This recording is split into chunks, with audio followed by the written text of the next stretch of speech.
আলী রাদিয়াল্লাহু আনহু একটা কথা বলতেন যে পৃথিবীতে মানুষ এমনভাবে বিচরণ করে যে মানুষ মনে করে যে পৃথিবীতে সে ছাড়া আর কিছুই নাই, আর পৃথিবী থেকে মানুষ এমনভাবে চলে যায় যে মনে হয় পৃথিবীতে সে কখনো ছিলই না। এটা আলী ইবনে আবি তালেব রাদিয়াল্লাহু আনহুর কথা। কত গভীর কথা চিন্তা করছেন।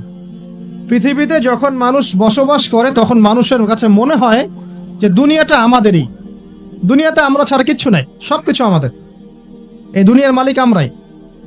মুখে হয়তো বলে যে আল্লাহ বলে একজন আছে, কাজে কিন্তু আসলে মানেন, কাজে কিন্তু আসলে মানুষ সেটা স্বীকার করে না। কার্যত স্বীকার করলে কি মানুষ আল্লাহর হালালকে হারাম করতে পারতো? আল্লাহর হারামকে হালাল করতে পারতো?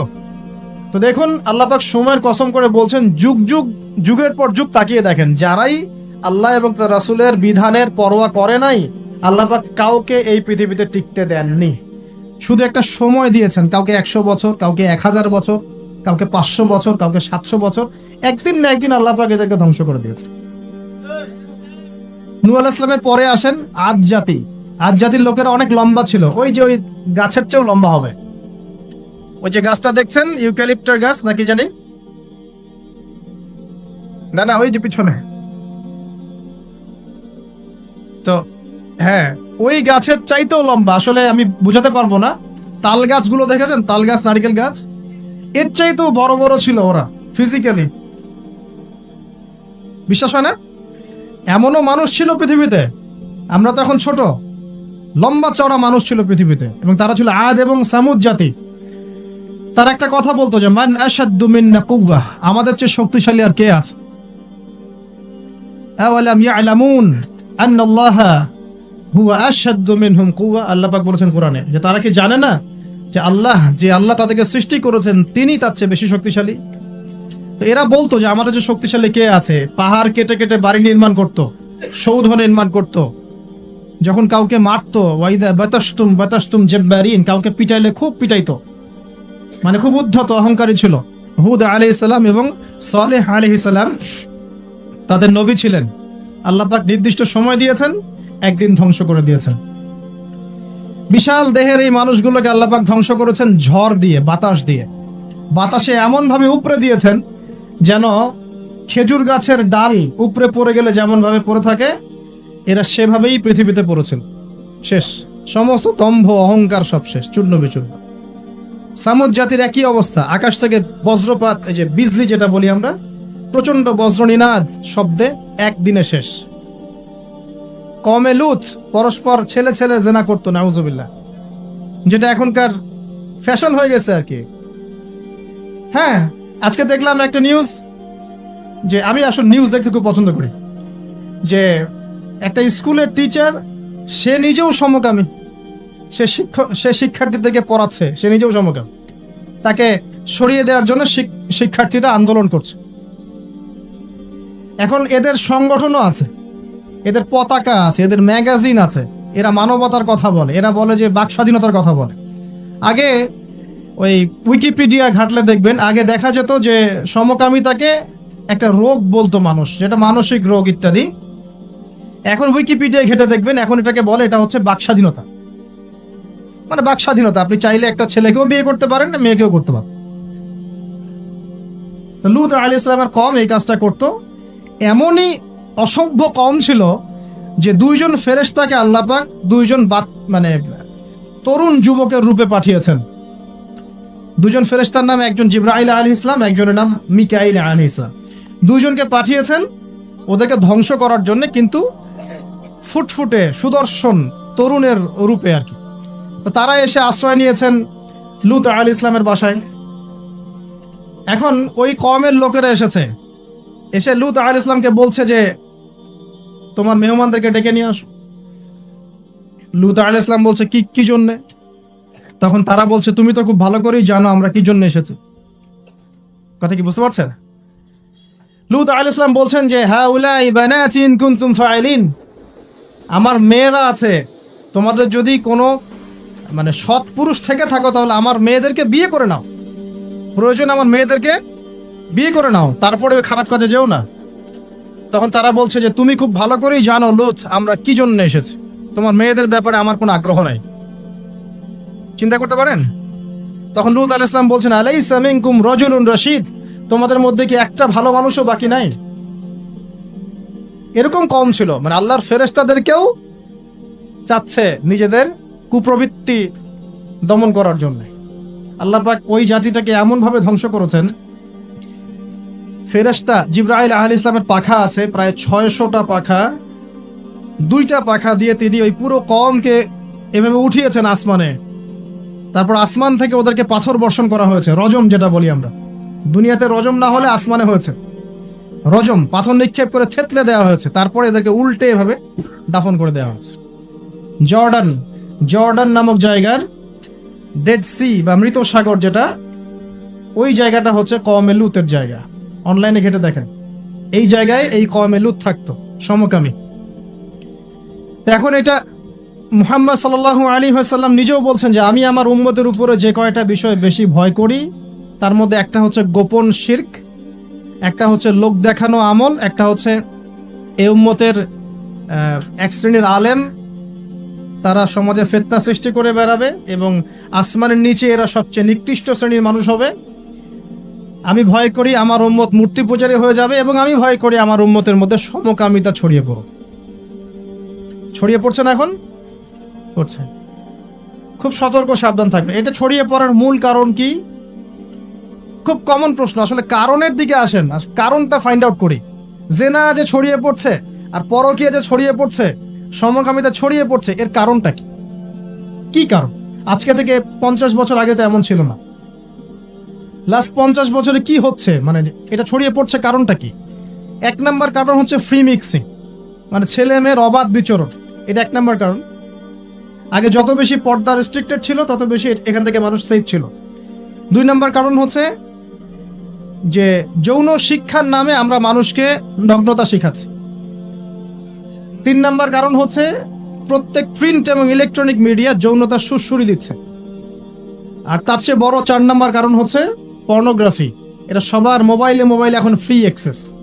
যে কেউ ইচ্ছা, আলেম হোক আর জালেম হোক আর যেই হোক না কেন, সবাই বাসায় গিয়ে চুপচুপ করে পর্নোগ্রাফি দেখতে পারে। এবং যখন এটাতে মানুষ আসক্ত হয়ে যায়, তখন ভিতর থেকে সে পশু হয়ে যায়। নিজের মেয়ের সাথে জেনা করতেও তার বুক কাঁপবে না। আপনি কি জানেন এখন অনেক পিতা বেরিয়েছে যারা নিজের মেয়ের সাথে জেনা করছে? খবর দেখেছেন? এটা কিভাবে সম্ভব? পর্নোগ্রাফির মধ্য দিয়ে সম্ভব। পর্নোগ্রাফি দেখতে দেখতে দেখতে দেখতে এগুলোকে মানুষের কাছে কমন মনে হচ্ছে, স্বাভাবিক। তখন কোনো মেয়ের দিকে আর সম্মানের চোখে মানুষ তাকাতে পারছে না। একটা মেয়ের দিকে সম্মানের দৃষ্টিতে মানুষ আর তাকাতে পারছে না। আর মেয়েরাও যে খুব ভালো তা না। ম্যাক্সিমাম মেয়ে দেখা যায় বেপর্দায় চলে। ওরা পছন্দ করে কেউ ওদেরকে প্রিজিং করুক, কেউ একটু লাভ লেটার দিক, কেউ টিকটক একটু নক করুক, কেউ মেসেঞ্জারে নক করুক। অনেক মেয়েরা তো অনেক বদ। এখন ভালো মেয়ে খুঁজে পাবেন কোথায়? খুবই রেয়ার। ভালো মেয়ে খুঁজে পাওয়া খুবই রেয়ার। যদি আপনি নিজে পবিত্র না থাকেন, আপনি পবিত্র মেয়ে খুঁজে পাবেন না। প্রিয় দিনী ভাই, আপনি যদি নিজে পবিত্র না থাকেন, আপনি পবিত্র মেয়ে খুঁজে পাবেন না। বড় বড় শহরগুলোতে গিয়ে দেখেন, শপিং মলগুলোতে গিয়ে দেখেন, শপিং মল, ইউনিভার্সিটিজ, মেগা সিটিজ গুলোতে গিয়ে দেখেন, মেয়েদের গেট আপ গুলো দেখেন। বলবে যে হুজুর আপনারা এগুলো দেখেন? জি না, আমরা দেখি না, বাট আমাদের চোখের সামনে পড়ে যায়। আর চোখের সামনে যখন পড়ে যায়, তখন তো আমরা চোখ বন্ধ করে হাঁটতে পারবো না। মনে করেন আমি কার ড্রাইভ করছি, এমনকি আমি চোখ বন্ধ করে ড্রাইভ করবো? সামনে কেউ পড়ে গেলে বলবেন হুজুর আপনার দৃষ্টি খারাপ। কি ফাইজলামি শুরু করছে! ডানে বামে চারপাশে যখন মেয়েরা এভাবে নগ্ন হয়ে ঘুরবে, আমি কি চোখ বন্ধ করে আকাশের দিকে তাকায় গাড়ি চালাবো? না আকাশের দিকে তাকায় হাঁটবেন, নাকি মাটির তলে তাকায় হাঁটবেন? কি করব? তো এগুলো হচ্ছে এক শ্রেণীর বুদ্ধি প্রতিবন্ধী আছে, নাস্তিকতায় বিশ্বাসী, এদের খোরা যুক্তি এগুলা। তুমি সারা দেশে এরকম নগ্নতা ছড়িয়ে বেড়াবা আর বলবা যে তোমাদের মানসিক সমস্যা, হ্যাঁ তোমাদের মনের সমস্যা, রোগটা তোমাদের মনে। আশ্চর্য বিষয়। সুবহানাল্লাহ। তো যেটা বলছিলাম ভাই, এগুলোর কারণটার দিকে আসেন। মূল কারণটা কিন্তু এইগুলা, ফ্রি মিক্সিং। আপনার মিডিয়াগুলোর মধ্য দিয়ে এইভাবে অবাধে দেদারসে যৌনতার প্রদর্শনী, বিভিন্ন মুভিজ অ্যান্ড ফিল্মস, এই যে সিরিয়াল, এইগুলা, এমন কিছু মিডিয়া যেগুলো আমাদেরকে যৌনতা শিখাচ্ছে, এবং পর্নোগ্রাফি, এগুলো সবকিছু যখন একত্রিত হয়েছে তখন দেখবেন সমাজের মধ্যে যৌনতা বেড়েছে, জেনা বেড়েছে, ধর্ষণ বাড়ছে, তারপরে পরকীয়া বাড়ছে, এবং এগুলো এখন নর্মাল হয়ে গেছে। মানে এগুলো নর্মাল, মানুষ সবাই মেনে নিছে যে এটা হয়, এমনই আসো। ধর্ষণ দিনে 4-5টা হয়, হ্যাঁ, রেপ এটা হতেই পারে, জেনা ছেলে মেয়ে একটা আপোষের সম্মতিতে প্রেম করছে, জেনা করছে, এটা তো সমস্যার কিছু নাই, এটা বাক স্বাধীনতা, এটা মানুষ মনে করে এখন। হ্যাঁ, দুজন যদি পরস্পর সম্মতিতে জেনা করে এটাকে পাপ মনে করা হচ্ছে না এখন আর। আপনার কথা কি মাথার উপরে আছে? একজন ছেলে একজন মেয়ে যদি সম্মতিতে জেনা করে এটাকে পাপ মনে করা হচ্ছে না, জোর করে করলে তখন পাপ মনে করা হচ্ছে। এবং দেখা যায় অনেক পরিবার, আপনি জরিপ করে দেখেন, ম্যাক্সিমাম পরিবারে এখন পরকীয়া ঢুকে গেছে। স্বামীকে নিয়ে স্ত্রী সন্তুষ্ট না, স্ত্রীকে নিয়ে স্বামী সন্তুষ্ট না, চলছে। আবার যদি কেউ অনেস্টলি একাধিক বিয়ের দিকে যায় তখন তাকে আবার সমাজের দিকে খারাপ চোখে দেখা হচ্ছে। দেখা যাবে একটা স্ত্রী আছে বাসায়, কিন্তু বাইরে 10টা মেয়ের সাথে টাঙ্কি মেরে বেড়ায়, কোনো সমস্যা নেই, 10টা মেয়ের সাথে জেনা করে বেড়ায়, কোনো সমস্যা নেই। কিন্তু একটা মেয়েকে যদি বিয়ে করে তাকে ভরণ পোষণ, তার রেসপন্সিবিলিটি, তার গার্ডিয়ানশিপ, তাকে সম্পত্তির অধিকার, যৌন অধিকার সবকিছু দেওয়ার চেষ্টা করে, তখন সমাজের মানুষ বাঁকা চোখে তাকায় না। এটা কোন যুগে আছেন? এটা আইয়ামে জাহিলিয়াত চলছে এখন। আমরা মক্কাকে আইয়ামে জাহিলিয়াত মনে করেন? মক্কার জাহিলিয়াতের চেয়ে 1000 গুণ বেশি জাহিলিয়াত এখনকার বিশ্বে আছে। কেউ চ্যালেঞ্জ করলে আমার সাথে ডিবেট করতে বলেন, আমি প্রমাণ করে দিব যে মক্কার জাহিলিয়াতের চাইতে 1000 গুণ বেশি জাহিলিয়াত এই যুগে আছে। তবে শর্ত হচ্ছে এই জাহিলিয়াত প্রমাণ করতে হবে শুধু কোরআন এবং হাদিসের চোখ দিয়ে, অন্য কোনো চোখ দিয়ে চলবে না। তো এই সব কিছুর উপরে আবার একটা বিষয় আছে, সেটা হলো সব সময় আইনের সুশাসন নিশ্চিত হচ্ছে না। সব ধর্ষকের বিচার হচ্ছে না, সব জেনাকারের বিচার হচ্ছে না, মাদক দ্রব্য সবার বিচার হচ্ছে না। আর বিচার হলে আইনের ফাঁকফোকর দিয়ে বেরিয়ে যাচ্ছে। আর সিস্টেম করা আছে, ওখানে একটু খাওয়াবেন, তার নিচে একটু খাওয়াবেন, তারপর এখানে একটু খাওয়াবেন, আস্তে আস্তে সব ফুলে যাবে। আর এগুলো আমরা মেনে নর্মাল, এমনই সিস্টেম, আমরা সবাই মেনেই নিয়েছি, এটাই হয়। এই যে মেনে নেওয়ার ট্রেন্ড, এটা করতে করতে করতে আমরা এখন চরম রকম জাহেলি একটা সমাজে বসবাস করছি। এই সময়ের কসম আল্লাহ পাক আপনাকে করছেন, ওয়াল আসর, সময়ের কসম। মানে কোন সময় আপনি বসবাস করছেন নিজেই চোখ দিয়ে দেখেন।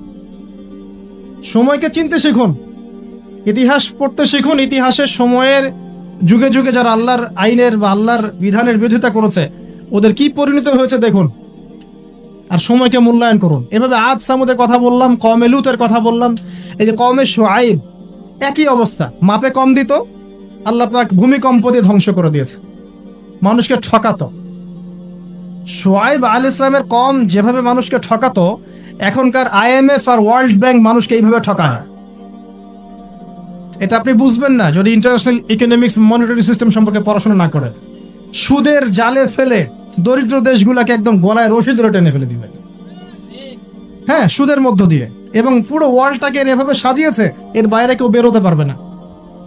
ইন্দোনেশিয়ার একজন প্রেসিডেন্ট চেষ্টা করেছিলেন বের হওয়ার জন্য, সুকান্ত, আগে হয়তো আছে, নাম পড়ে দেখবেন। তারপরে ওরা ইন্দোনেশিয়াকে ইকোনমিক স্যাংশন দিয়ে দিয়েছে। ইন্দোনেশিয়া আস্তে একটা ভালো অবস্থান থেকে হঠাৎ করে ধাপ করে পড়ে গিয়েছে। যখন টার্কি এখান থেকে বের হওয়ার চেষ্টা করেছে, ওকে স্যাংশন দিয়ে দিয়েছে। ভেনিজুয়েলা যখন বের হওয়ার চেষ্টা করেছে, ওকে স্যাংশন দিয়ে দিয়েছে। মানে এরা শুআইব আলাইহিস সালামের ওই কওমের মতোই পুরো মানব জাতিকে অর্থনৈতিক দাসত্বের দিকে নিয়ে গেছে। তো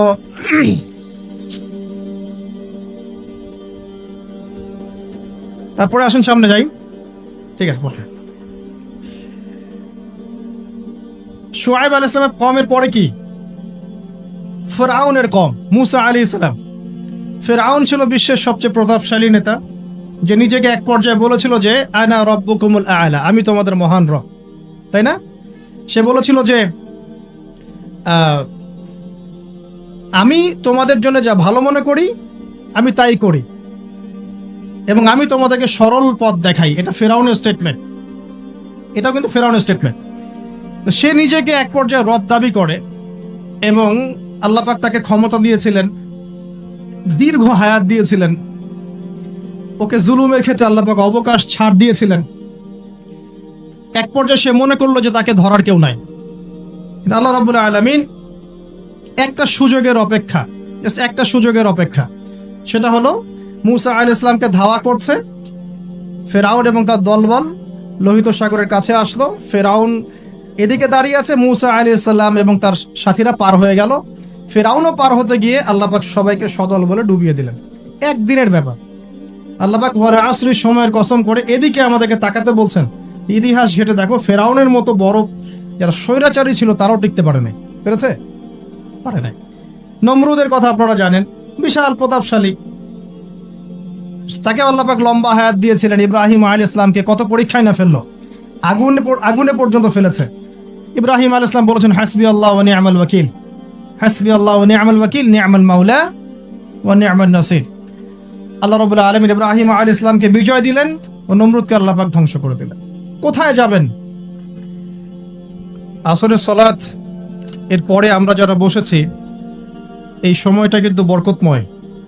আল্লাহ রাব্বুল আলামিন পবিত্র কুরআনুল কারীমে সূরাতুল আসর নামে একটা সূরা নাযিল করেছেন।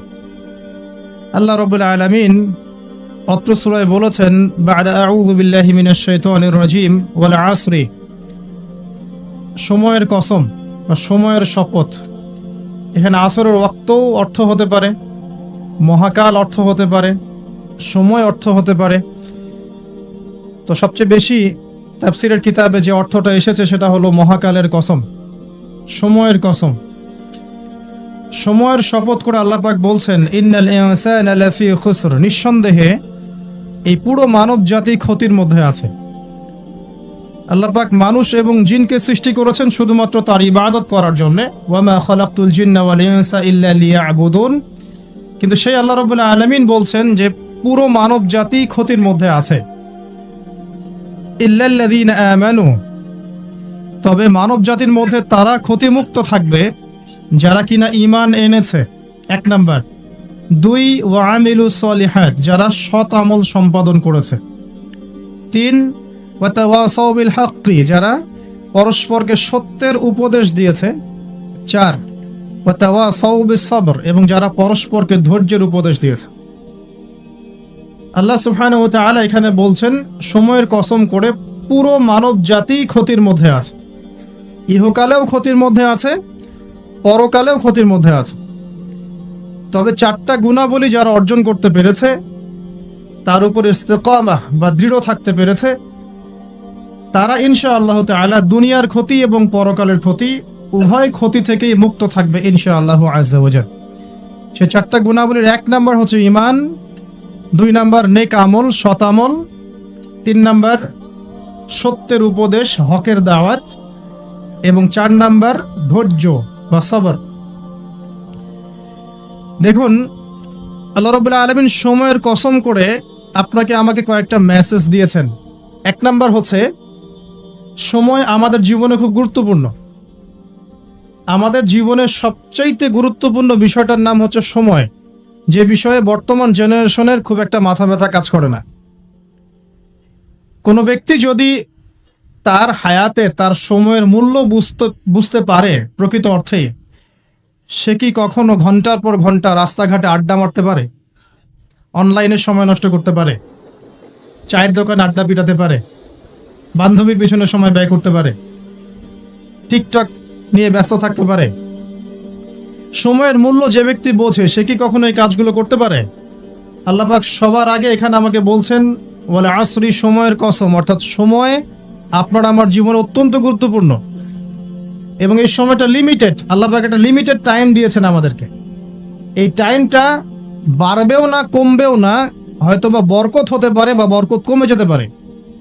হায়াত যেটা আল্লাহ পাক দিয়েছেন এটা কিন্তু বাড়ে না, কমে না, বরং এর মধ্যে হয় বরকত হয় অথবা বরকত কমে যায়। যখন মানুষ পাপে লিপ্ত থাকে, কন্টিনিউয়াসলি পাপ করতে থাকে, তার হায়াতের বরকত কমে যায়। আর যখন মানুষ কন্টিনিউয়াসলি নেক কাজ করতে থাকে, ভালো কাজ করতে থাকে, তার হায়াতের মধ্যে বরকত হয়। এবং বরকতময় সময়গুলো খুঁজে খুঁজে বের করে যদি কেউ আমল করতে পারে, যেমন শেষ রাত তাহাজ্জুদের সময় একটা বরকতময় সময়, ফজরের নামাজের পরের যে সুবহে সাদিকের যে সময়টুকু, ইশরাকের সময়, চাষের সময়, এগুলো বরকতময় সময়। আসর থেকে মাগরিবের সময় বরকতময়। হজের সময়গুলোতে বরকত আছে। রমাদান মাস বরকতময় মাস।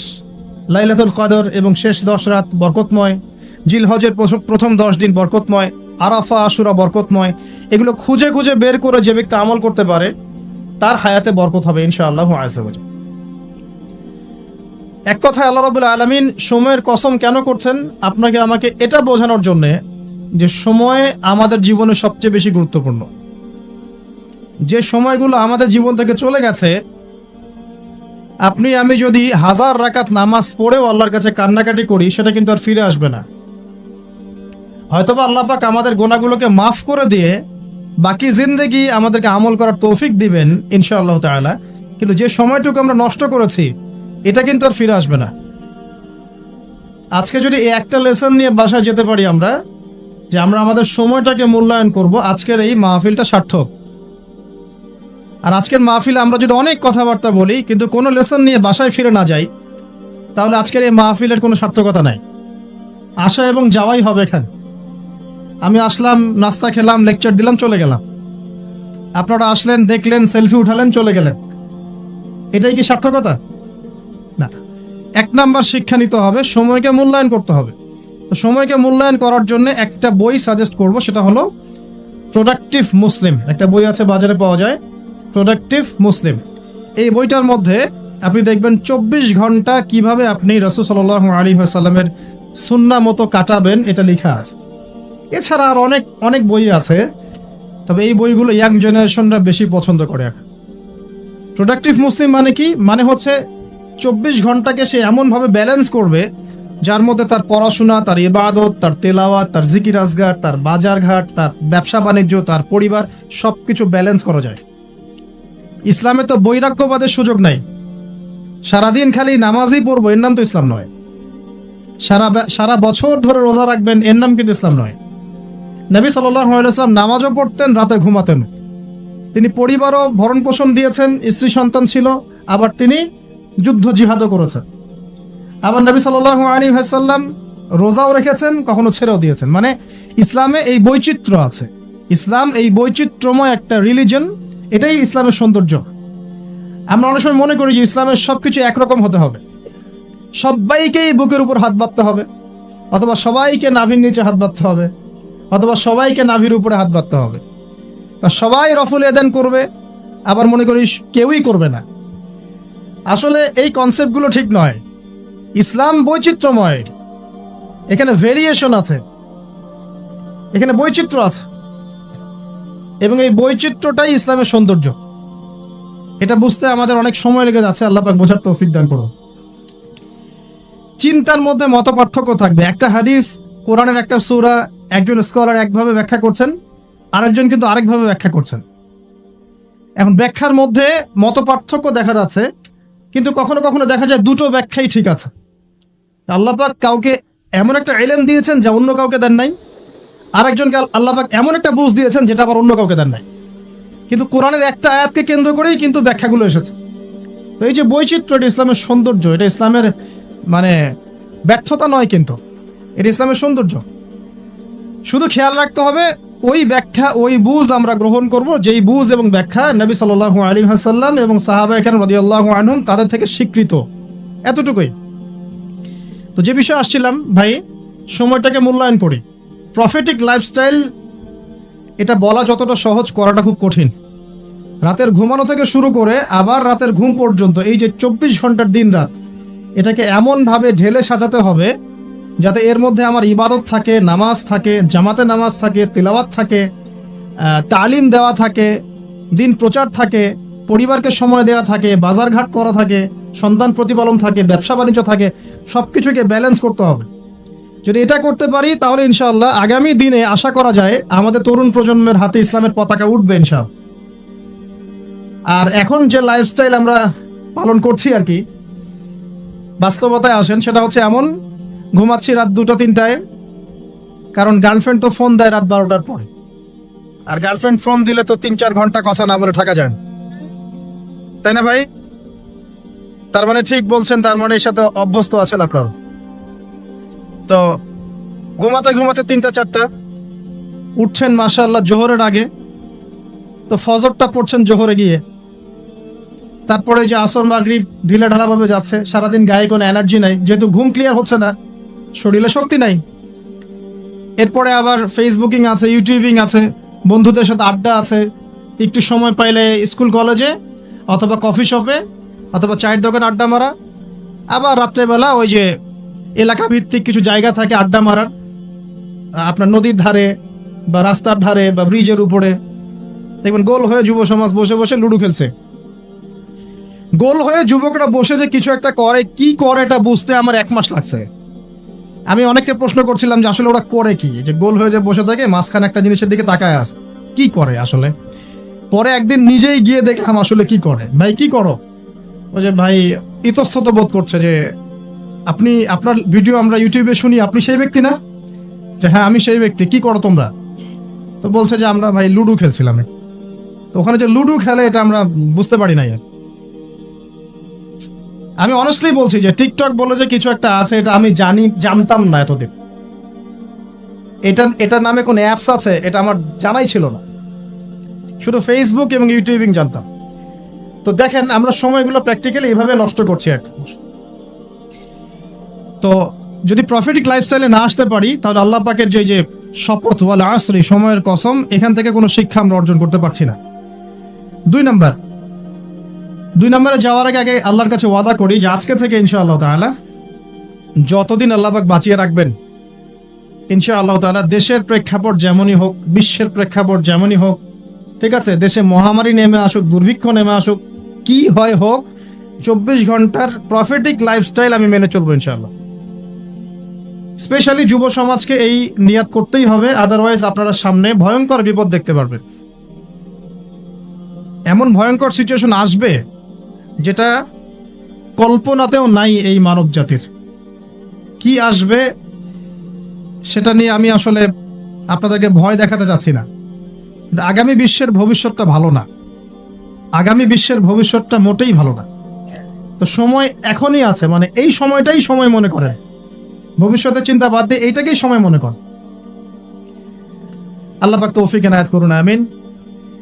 2 নম্বর মেসেজ হচ্ছে আল্লাহ পাকের, সময়ের কসম করে আল্লাহ পাক বোঝাতে চাচ্ছেন যে ইতিহাস এর দিকে আপনাকে চোখ দিতে হবে। পৃথিবীর সৃষ্টি থেকে নিয়ে কিয়ামত পর্যন্ত একটা বিষয় খুব কমন, সেটা কি? যুগে যুগে যারাই আল্লাহ রাব্বুল আলামিনের তাওহীদ এবং তার নবীর সুন্নতকে অবজ্ঞা করেছে, আল্লাহ পাক কাউকে এই পৃথিবীতে স্থান দেন নাই। এই ইতিহাসটা কোরআন এবং হাদিসের পাতায় পাতায় আছে। সময়ের শপথ করে আল্লাহ পাক আমাদেরকে বলছেন, ইতিহাস ঘেটে দেখো, পিছনের দিকে তাকিয়ে দেখো, যুগে যুগে যারাই আল্লাহ এবং তার রাসূলের অবাধ্য হয়েছে, আল্লাহ পাক কাউকে এই পৃথিবীতে স্থান দেন নাই। 1 নাম্বার দেখেন, ওই যে নূহ আলাইহিস সালাম স্থান পেয়েছে। নূহ আলাইহিস সালামের যুগে যে মানুষেরা আল্লাহর বিরোধিতা করেছিল, তারা কি টিকতে পেরেছে? পারে নাই। মাত্র 40 বা 80টা পরিবার নাজাত পেয়েছে, বাকি সবাইকে আল্লাহ পাক ডুবিয়ে মেরেছে। পৃথিবীতে এখন আমরা যারা বেঁচে আছি, আমরা কিন্তু ওই 40 বা 80 পরিবারের সন্তান। আমাদের পিতামাতা কিন্তু ওইদিকে, যারা ওই সময়ে মহাপ্লাবন থেকে উদ্ধার পেয়েছে, নাজাত পেয়েছে, আমরা কিন্তু তাদেরই সন্তান। আর বাকি কাউকে আল্লাহ পাক পৃথিবীতে রাখেন নাই। আল্লাহর কিচ্ছু যায় আসে না। একটা হাদিসে আছে, পৃথিবীর দাম আল্লাহর কাছে একটা মাছির পাখার সমানও না। এই যে ফয়জুল কালাম বইটা আছে, পড়ে দেখবেন। এই বইটা বাসায় রাখতে পারেন, অনেক চমৎকার একটা বই। এখানে অনেক হাদিস আছে যেটা আপনাদের জন্য খুব ইজি হবে, স্পেশালি যারা জেনারেল লাইনে পড়াশোনা করছেন। মাছির একটা পাখার পরিমাণ দাম যদি আল্লাহর কাছে থাকতো এই পৃথিবীর, তাহলে আল্লাহ পাক এই পৃথিবীতে কোনো কাফের মুশরিককে পানি পান করতে দিতেন না, এক ঢোক পানিও দিতেন না। মানে এই মহাবিশ্বের যত গ্রহ নক্ষত্র আছে, এগুলোর সামনে পৃথিবীর দামটা অনেকটা এমন। একটা উদাহরণ দিচ্ছি, সমুদ্রে গিয়েছেন কখনো? সি বিচে গিয়েছেন? কক্সবাজারে ওইদিকে গিয়েছেন কখনো? আচ্ছা, নদী তো গিয়েছেন, এই তিস্তার চরে গিয়েছেন না? মনে করেন তিস্তার চরে বিশাল চর, এই চরের মধ্যে একটা বালুর কি পরিমাণ মূল্য আছে? বালুর একটা কণার কি পরিমাণ দাম থাকতে পারে? এই পুরো মহাবিশ্বে পৃথিবীর অবস্থানটা এতটুকুই, বরং তার চেয়েও কম। পুরো মহাবিশ্বে পৃথিবীর অবস্থান এর চাইতেও কম, যতটুকু একটা বিশাল চরের মধ্যে একটা বালুর মূল্য। পুরো বিশাল সমুদ্র সৈকত, এই সমুদ্র সৈকতে একটা বালুর কোনো দাম আছে? একটা বালুর কণার? ওটা থাকলেই কি না থাকলেই কি? পৃথিবীর অবস্থানটা ঠিক এমন মহাবিশ্বে। ওই পৃথিবীতেই আমরা এখন বসবাস করছি, আর আমরা মনে করছি যে আমরা পৃথিবীতে চিরস্থায়ী হব। এই দুনিয়াটা আমাদের, এখানে যা ইচ্ছা আমরা তাই করব, এখানে পলিটিক্স করলে যা ইচ্ছা তাই করব, এখানকার অর্থনৈতিক দায়িত্ব পাইলে যা ইচ্ছা তাই করব, এখানকার সামাজিক নেতৃত্ব পাইলে যা ইচ্ছা তাই করব, হ্যাঁ, এখানকার ধর্মীয় নেতৃত্ব পাইলে যা ইচ্ছা তাই করব। আমাদের ভাবটা এখন এমন। অথচ পৃথিবীর মূল্য আল্লাহর কাছে একটা বালুর পরিমাণও না, একটা মাছির পাখার পরিমাণও না। তো আলী রাদিয়াল্লাহু আনহু একটা কথা বলতেন যে পৃথিবীতে মানুষ এমন ভাবে বিচরণ করে যে মানুষ মনে করে যে পৃথিবীতে সে ছাড়া আর কিছুই নাই, আর পৃথিবী থেকে মানুষ এমন ভাবে চলে যায় যে মনে হয় পৃথিবীতে সে কখনো ছিলই না। এটা আলী ইবনে আবি তালেব রাদিয়াল্লাহু আনহুর কথা। কত গভীর কথা, চিন্তা করছেন? পৃথিবীতে যখন মানুষ বসবাস করে তখন মানুষের কাছে মনে হয় যে দুনিয়াটা আমাদেরই, দুনিয়াতে আমরা ছাড়া কিচ্ছু নাই, সবকিছু আমাদের, এই দুনিয়ার মালিক আমরাই। মুখে হয়তো বলে যে আল্লাহ বলে একজন আছে, কাজে কিন্তু আসলে মানেন, কাজে কিন্তু আসলে মানুষ সেটা স্বীকার করে না। কার্যত স্বীকার করলে কি মানুষ আল্লাহর হালালকে হারাম করতে পারতো? আল্লাহর হারামকে হালাল করতে পারতো? একজনকে দেখলাম বলছে যে মেয়েদের ড্রেস কতটুকু লম্বা হবে, কতটুকু খাটো হবে, ঢিলাঢালা হবে কিনা, শালীন হবে কিনা, এইসব নিয়ে কথাবার্তা বলার সময় নাই এখন। এখন যুগটা এগিয়ে যাওয়ার। তো যুগটা কি নগ্ন হয়ে এগিয়ে যাব? এই যুগে কি নগ্ন হয়ে এগিয়ে যাব? তো এই যে আল্লাহ পাকের বিধানের 5 পয়সা পরোয়া নাই। আল্লাহ পাক যেখানে বলছেন সূরা আহজাবে যে মেয়েদেরকে বলো হে নবী, তারা যখন বাড়ি থেকে বের হবে তারা যেন জিলবাব দিয়ে তাদের কাপড়টা, দেহটাকে ঢেকে নাই। তো আল্লাহ পাকের এই আদেশের কি দাম আছে ওর কাছে? 5 পয়সা দাম আছে? আল্লাহ পাক বলছেন সুদ খেও না, যদি সুদ খাও তাহলে আল্লাহ এবং তার রাসূলের সাথে যুদ্ধের ঘোষণা শুনে রাখ। কোনো দাম আছে আল্লাহর কথার? সুদ না খেলে এই যুগে চলে? চুরি করো না, ডাকাতি করো না, জেনা করো না, আল্লাহ পাক বলছেন। দেধারসে এগুলো আমরা করছি এবং এগুলোকে স্বাভাবিকভাবে মেনে নিয়েছি, যেটা হয়। প্রত্যেকদিন খবরের কাগজ খুলবেন, দেখবেন ধর্ষণের খবর পাওয়া যাচ্ছে, পরকীয়ার খবর পাওয়া যাচ্ছে। গতকালকে একটা নিউজ দেখেছি যে মায়ের পরকীয়া দেখে ফেলায় মেয়েকে মা হত্যা করেছে। মায়ের পরকীয়া দেখে ফেলায় মেয়েকে মা শ্বাসরোধ করে হত্যা করেছে। আর কয়দিন আগে দেখলেন তো যে মাকে ছেলে আবার গুলি করে হত্যা করে। বলেন কোন পৃথিবীতে বসবাস করছেন? ওয়ালা আসরি দিয়ে আমি আপনাকে কি বুঝাবো? সময়ের কসম, এটার ব্যাখ্যা আমি কি করব আর আপনাকে কি বুঝাবো? এই হচ্ছে বর্তমান প্রেক্ষাপট। তো দেখুন আল্লাহ পাক সময়ের কসম করে বলছেন, যুগের পর যুগ তাকিয়ে দেখেন, যারাই আল্লাহ এবং তার রাসূলের বিধানের পরোয়া করে নাই, আল্লাহ পাক কাউকে এই পৃথিবীতে টিকতে দেননি। শুধু একটা সময় দিয়েছেন, কাউকে 100 বছর, কাউকে 1000 বছর, কাউকে 500 বছর, কাউকে 700 বছর। একদিন না একদিন আল্লাহ পাক এদেরকে ধ্বংস করে দিয়েছে। নূহ আলাইহিস সালামের পরে আসেন আদ জাতি। আদ জাতির লোকেরা অনেক লম্বা ছিল, ওই যে ওই গাছের চেয়েও লম্বা হবে। ওই যে গাছটা দেখছেন, ইউক্যালিপ্টার গাছ নাকি জানি, না ওই যে পিছনে, তো হ্যাঁ ওই গাছের চাইতেও লম্বা। আসলে আমি বুঝাতে পারবো না। তাল গাছগুলো দেখেছেন, তাল গাছ, নারিকেল গাছ, এর চাইতেও বড় বড় ছিল ওরা ফিজিক্যালি। বিশ্বাস হয় না? এমনও মানুষ ছিল পৃথিবীতে, আমরা তো এখন ছোট, লম্বা চওড়া মানুষ ছিল পৃথিবীতে, এবং তারা ছিল আদ এবং সামুদ জাতি। তার একটা কথা বলতো যে মান আশাদ্দু মিন্না কুওয়া, আমাদের চেয়ে শক্তিশালী আর কে আছে? আওয়ালাম ইয়ালামুন আন্নাল্লাহা হুয়া আশাদ্দু মিনহুম কুওয়া। আল্লাহ পাক বলেছেন কোরআনে যে তারা কি জানে না যে আল্লাহ তাদেরকে সৃষ্টি করেছেন তিনি তার চেয়ে বেশি শক্তিশালী। তো এরা বলতো যে আমাদের যে শক্তিশালী কে আছে? পাহাড় কেটে কেটে বাড়ি নির্মাণ করত, সৌধ নির্মাণ করত। যখন কাউকে মারতো, ওয়াইদা বাতাসতুম জাব্বারিন, কাউকে পিটাইলে খুব পিটাইতো, মানে খুব উদ্ধত অহংকারী ছিল। হুদ আলাইহিস সালাম এবং সালেহ আলাইহিস সালাম তাদের নবী ছিলেন। আল্লাহ পাক নির্দিষ্ট সময় দিয়েছেন, একদিন ধ্বংস করে দিয়েছেন। বিশাল দেহের এই মানুষগুলোকে আল্লাহ পাক ধ্বংস করেছেন ঝড় দিয়ে, বাতাস দিয়ে। বাতাসে এমন ভাবে উপড়ে দিয়েছেন যেন খেজুর গাছের ডাল উপরে পড়ে গেলে যেমন ভাবে পড়ে থাকে, এরা সেভাবেই পৃথিবীতে পড়েছিল। শেষ। সমস্ত দম্ভ অহংকার সব শেষ, চূর্ণ বিচূর্ণ। সামুদ জাতির একই অবস্থা, আকাশ থেকে বজ্রপাত, এই যে বিজলি যেটা বলি আমরা, প্রচন্ড বজ্রনিনাদ শব্দে একদিনে শেষ। কমে লুত পরস্পর ছেলে ছেলে জেনা করতো, নাউজুবিল্লাহ, যেটা এখনকার ফ্যাশন হয়ে গেছে আর কি। হ্যাঁ, আজকে দেখলাম একটা নিউজ, যে আমি আসলে নিউজ দেখতে খুব পছন্দ করি, যে একটা স্কুলের টিচার, সে নিজেও সমকামী, সে শিক্ষার্থীদেরকে পড়াচ্ছে, সে নিজেও সমকামী, তাকে সরিয়ে দেওয়ার জন্য শিক্ষার্থীরা আন্দোলন করছে। এখন এদের সংগঠনও আছে, এদের পতাকা আছে, এদের ম্যাগাজিন আছে, এরা মানবতার কথা বলে, এরা বলে যে বাক স্বাধীনতার কথা বলে। আগে ওই উইকিপিডিয়া ঘাটলে দেখবেন, আগে দেখা যেত যে সমকামিতাকে একটা রোগ বলতো মানুষ, যেটা মানসিক রোগ ইত্যাদি। এখন উইকিপিডিয়া ঘেটে দেখবেন, এখন এটাকে বলে এটা হচ্ছে বাক স্বাধীনতা। মানে বাক স্বাধীনতা, আপনি চাইলে একটা ছেলেকেও বিয়ে করতে পারেন, না মেয়েকেও করতে পারেন। তো লূত আলাইহিস সালামের কওম এই কাজটা করতো। এমনই অসভ্য কওম ছিল যে দুইজন ফেরেশতাকে আল্লাহ পাক দুইজন মানে তরুণ যুবকের রূপে পাঠিয়েছেন।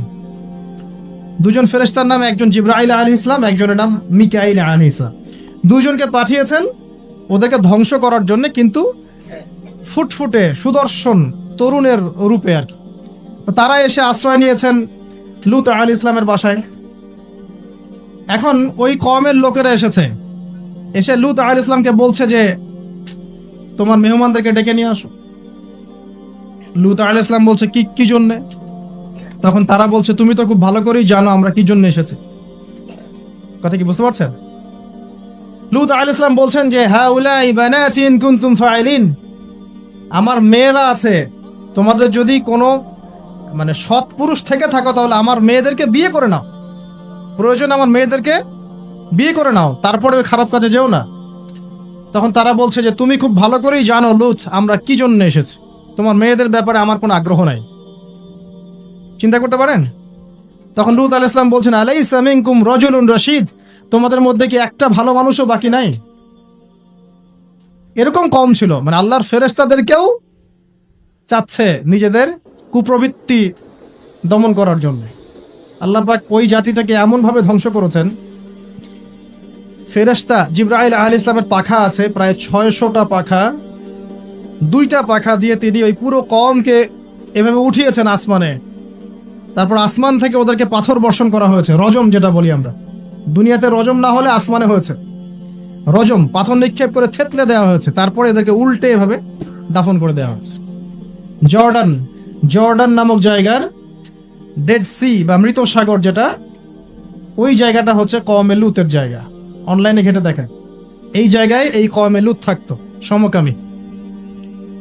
এখন এটা মুহাম্মদ সাল্লাল্লাহু আলাইহি ওয়াসাল্লাম নিজেও বলছেন যে আমি আমার উম্মতের উপরে যে কয়টা বিষয় বেশি ভয় করি তার মধ্যে একটা হচ্ছে গোপন শিরক, একটা হচ্ছে লোক দেখানো আমল, একটা হচ্ছে এই উম্মতের এক শ্রেণীর আলেম তারা সমাজে ফিতনা সৃষ্টি করে বেড়াবে এবং আসমানের নিচে এরা সবচেয়ে নিকৃষ্ট শ্রেণীর মানুষ হবে।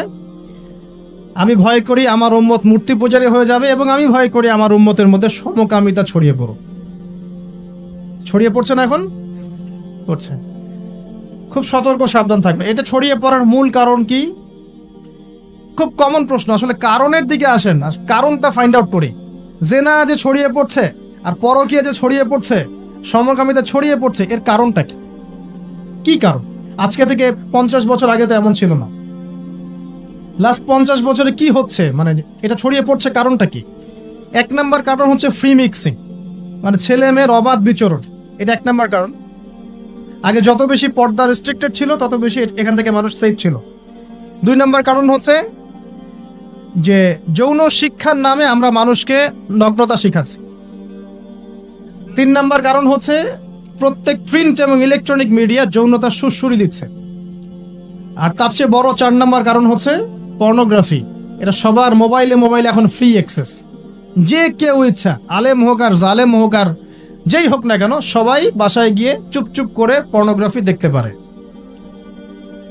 এবং যখন এটাতে মানুষ আসক্ত হয়ে যায় তখন ভিতর থেকে সে পশু হয়ে যায়। নিজের মেয়ের সাথে জেনা করতেও তার বুক কাঁপবে না। আপনি কি জানেন এখন অনেক পিতা বেরিয়েছে যারা নিজের মেয়ের সাথে জেনা করছে, খবর দেখেছেন? এটা কিভাবে সম্ভব? পর্নোগ্রাফির মধ্য দিয়ে সম্ভব। পর্নোগ্রাফি দেখতে দেখতে দেখতে দেখতে এগুলোকে মানুষের কাছে কমন মনে হচ্ছে, স্বাভাবিক। তখন কোনো মেয়ের দিকে আর সম্মানের চোখে মানুষ তাকাতে পারছে না। একটা মেয়ের দিকে সম্মানের দৃষ্টিতে মানুষ আর তাকাতে পারছে না।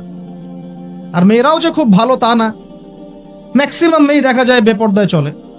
ওরা পছন্দ করে কেউ ওদেরকে প্রিজিং করুক, কেউ একটু ওকে লাভ লেটার দিক, কেউ টিকটক একটু নক করুক, কেউ মেসেঞ্জারে নক করুক।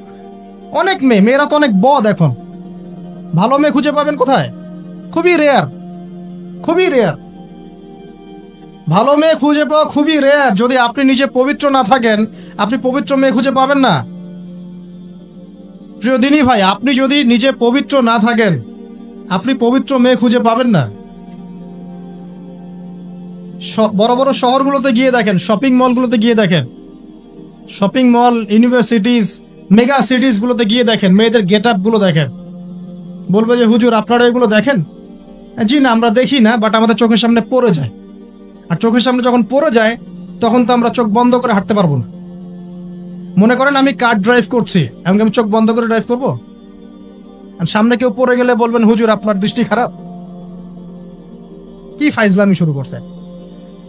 ডানে বামে চারপাশে যখন মেয়েরা এভাবে নগ্ন হয়ে ঘুরবে, আমি কি চোখ বন্ধ করে আকাশের দিকে তাকায় গাড়ি চালাবো? না আকাশের দিকে তাকায় হাঁটবেন, নাকি মাটির তলে তাকায় হাঁটবেন? কি করব? তো এগুলো হচ্ছে এক প্রকার, এক শ্রেণীর বুদ্ধি প্রতিবন্ধী আছে, নাস্তিকতায় বিশ্বাসী, এদের খোরা যুক্তি এগুলা। তুমি সারা দেশে এরকম নগ্নতা ছড়িয়ে বেড়াবা আর বলবা যে তোমাদের মানসিক সমস্যা, হ্যাঁ তোমাদের মনের সমস্যা, রোগটা তোমাদের মনে। আশ্চর্য বিষয়। সুবহানাল্লাহ। তো যেটা বলছিলাম ভাই, এগুলোর কারণটার দিকে আসেন। মূল কারণটা কিন্তু এইগুলা, ফ্রি মিক্সিং। আপনার মিডিয়াগুলোর মধ্য দিয়ে এইভাবে অবাধে দেদারসে যৌনতার প্রদর্শনী, বিভিন্ন মুভিজ অ্যান্ড ফিল্মস অ্যান্ড এই যে সিরিয়াল, এইগুলা এমন কিছু মিডিয়া যেগুলো আমাদেরকে যৌনতা শিখাচ্ছে, এবং পর্নোগ্রাফি, এগুলো সবকিছু যখন একত্রিত হয়েছে, তখন দেখবেন সমাজের মধ্যে যৌনতা বেড়েছে, জেনা বেড়েছে, ধর্ষণ বাড়ছে, তারপরে পরকীয়া বাড়ছে, এবং এগুলো এখন নর্মাল হয়ে গেছে। মানে এগুলো নর্মাল, মানুষ সবাই মেনে নিছে যে এটা হয়, এমনই আসো। ধর্ষণ দিনে 4-5টা হয়, হ্যাঁ রেপ এটা হতেই পারে, জেনা ছেলে মেয়ে একটা আপোষের সম্মতিতে প্রেম করছে, জেনা করছে, এটা সমস্যার কিছু নাই, এটা বাক স্বাধীনতা, এটা মানুষ মনে করে এখন। হ্যাঁ, দুজন যদি পরস্পর সম্মতিতে জেনা করে, এটাকে পাপ মনে করা হচ্ছে না এখন আর। আপনার কথা কি মাথার উপরে আছে? একজন ছেলে একজন মেয়ে যদি সম্মতিতে জেনা করে, এটাকে পাপ মনে করা হচ্ছে না। জোর করে করলে তখন পাপ মনে করা হচ্ছে। এবং দেখা যায় অনেক পরিবার, আপনি জরিপ করে দেখেন, ম্যাক্সিমাম পরিবারে এখন পরকীয়া ঢুকে গেছে। স্বামীকে নিয়ে স্ত্রী সন্তুষ্ট না, স্ত্রীকে নিয়ে স্বামী সন্তুষ্ট না, চলছে।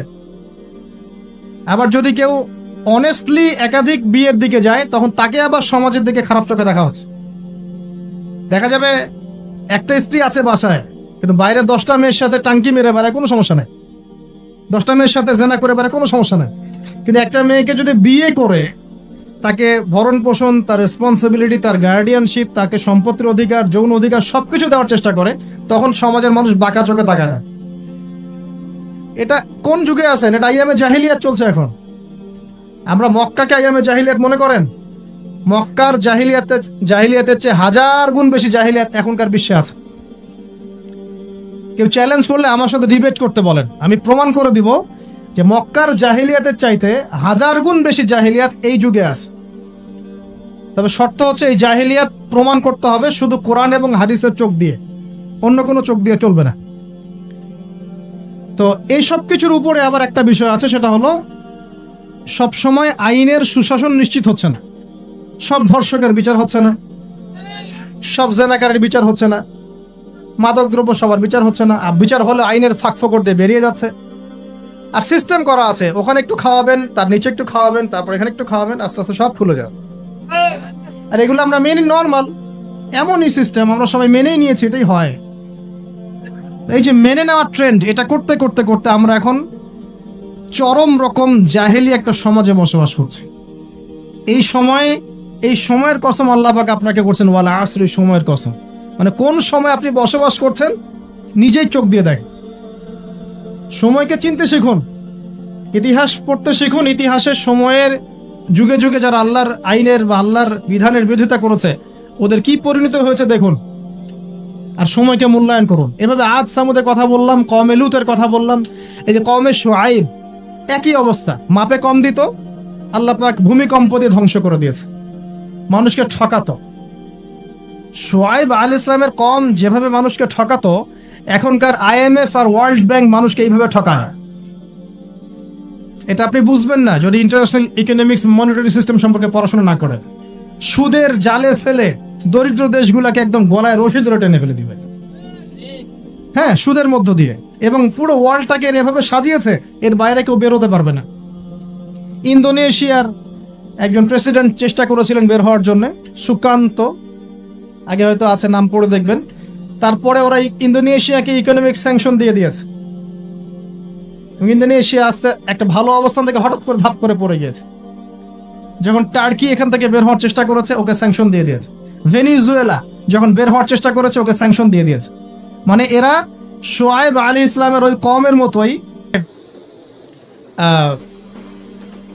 আমি তোমাদের জন্য যা ভালো মনে করি আমি তাই করি, এবং আমি তোমাদেরকে সরল পথ দেখাই। এটা ফেরাউনের স্টেটমেন্ট, এটাও কিন্তু ফেরাউনের স্টেটমেন্ট। তো সে নিজেকে এক পর্যায়ে রব দাবি করে, এবং আল্লাহ পাক তাকে ক্ষমতা দিয়েছিলেন, দীর্ঘ হায়াত দিয়েছিলেন, ওকে জুলুমের ক্ষেত্রে আল্লাহ পাক অবকাশ ছাড় দিয়েছিলেন। এক পর্যায়ে সে মনে করলো যে তাকে ধরার কেউ নাই। আল্লাহ রাব্বুল আলামিন একটা সুযোগের অপেক্ষা, জাস্ট একটা সুযোগের অপেক্ষা, সেটা হলো মুসা আলাইহিস সালামকে ধাওয়া করছে। ফেরাউন এবং তার দলবল লোহিত সাগরের কাছে আসলো। ফেরাউন এদিকে দাঁড়িয়ে আছে, মুসা আলাইহিস সালাম এবং তার সাথীরা পার হয়ে গেল। ফেরাউনও পার হতে গিয়ে আল্লাহ পাক সবাইকে সদল বলে ডুবিয়ে দিলেন। একদিনের ব্যাপার। আল্লাহ পাক ওয়াল আসরির সময়ের কসম করে এদিকে আমাদেরকে তাকাতে বলছেন। ইতিহাস ঘেটে দেখো, ফেরাউনের মতো বড় যারা স্বৈরাচারী ছিল তারাও টিকতে পারে নাই, পেরেছে? পারে নাই।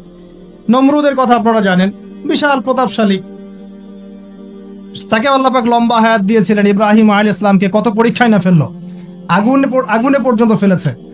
ইব্রাহিম আলাইহিস সালাম বলেছেন, হাসবি আল্লাহ ওয়া নি'মাল ওয়াকিল, হাসবি আল্লাহ ওয়া নি'মাল ওয়াকিল, নি'মাল মাওলা ওয়া নি'মান নাসির। আল্লাহ রাব্বুল আলামিন ইব্রাহিম আলাইহিস সালামকে বিজয় দিলেন ও নমরুদকে আল্লাহ পাক ধ্বংস করে দিলেন। কোথায় যাবেন? তো লম্বা করছি না, একটা বিষয়ের দিকে ফোকাস করেন। সময়ের কসম বলতে আল্লাহ পাক আপনাকে বর্তমান সময়টাকে চিন্তা করতে শেখাচ্ছেন। কারণ আপনি আমি যে সময় আছি সে সময় নিয়ে ভাবতে হবে। 1, 2 সময়কে মূল্যায়ন করতে হবে। 3 অতীতের সময়গুলোর দিকেও তাকাতে হবে, যে অতীতে কখন কার কি পরিণত হয়েছে, কি কারণে হয়েছে। এখান থেকে শিক্ষা নিয়ে সামনের দিকে পথ চলতে হবে। আর সামনের সময় কেমন? সামনের সময় আরো ভয়ঙ্কর।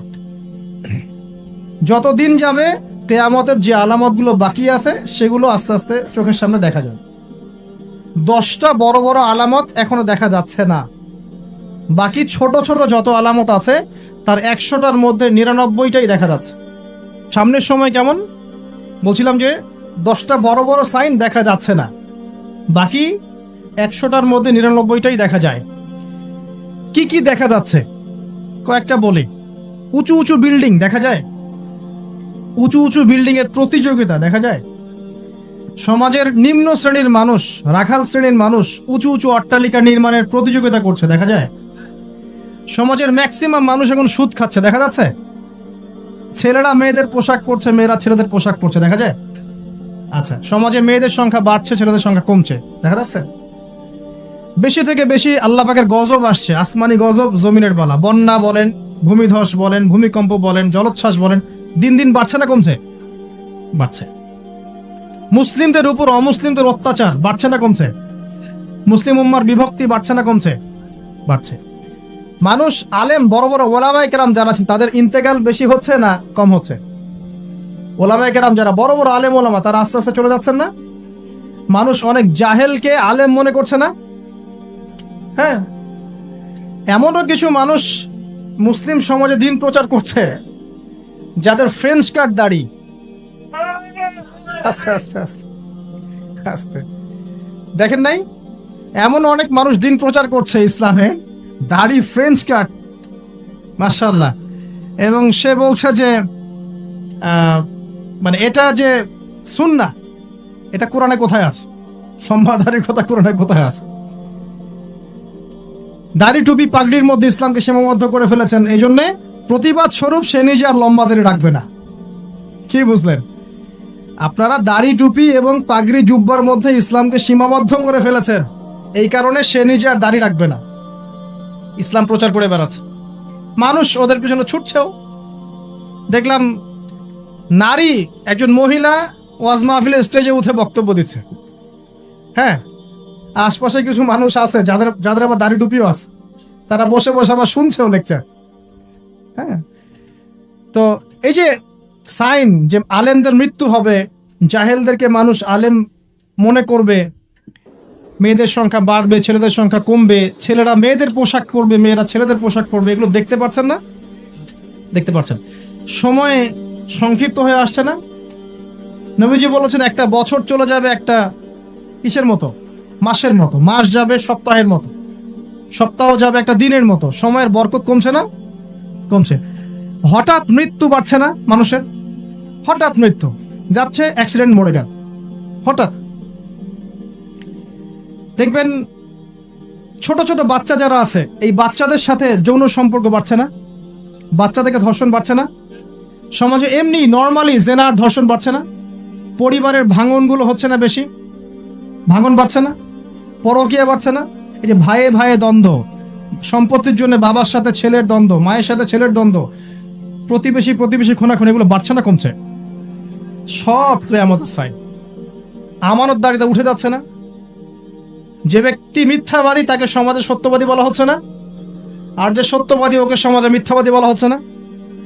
কোথায় আছেন? আপনি নিজেই পড়াশোনা করেন, দেখেন আলামতুস আর কতগুলো আলামত চান, সবগুলো আপনি চোখের সামনে দেখতে পারবেন।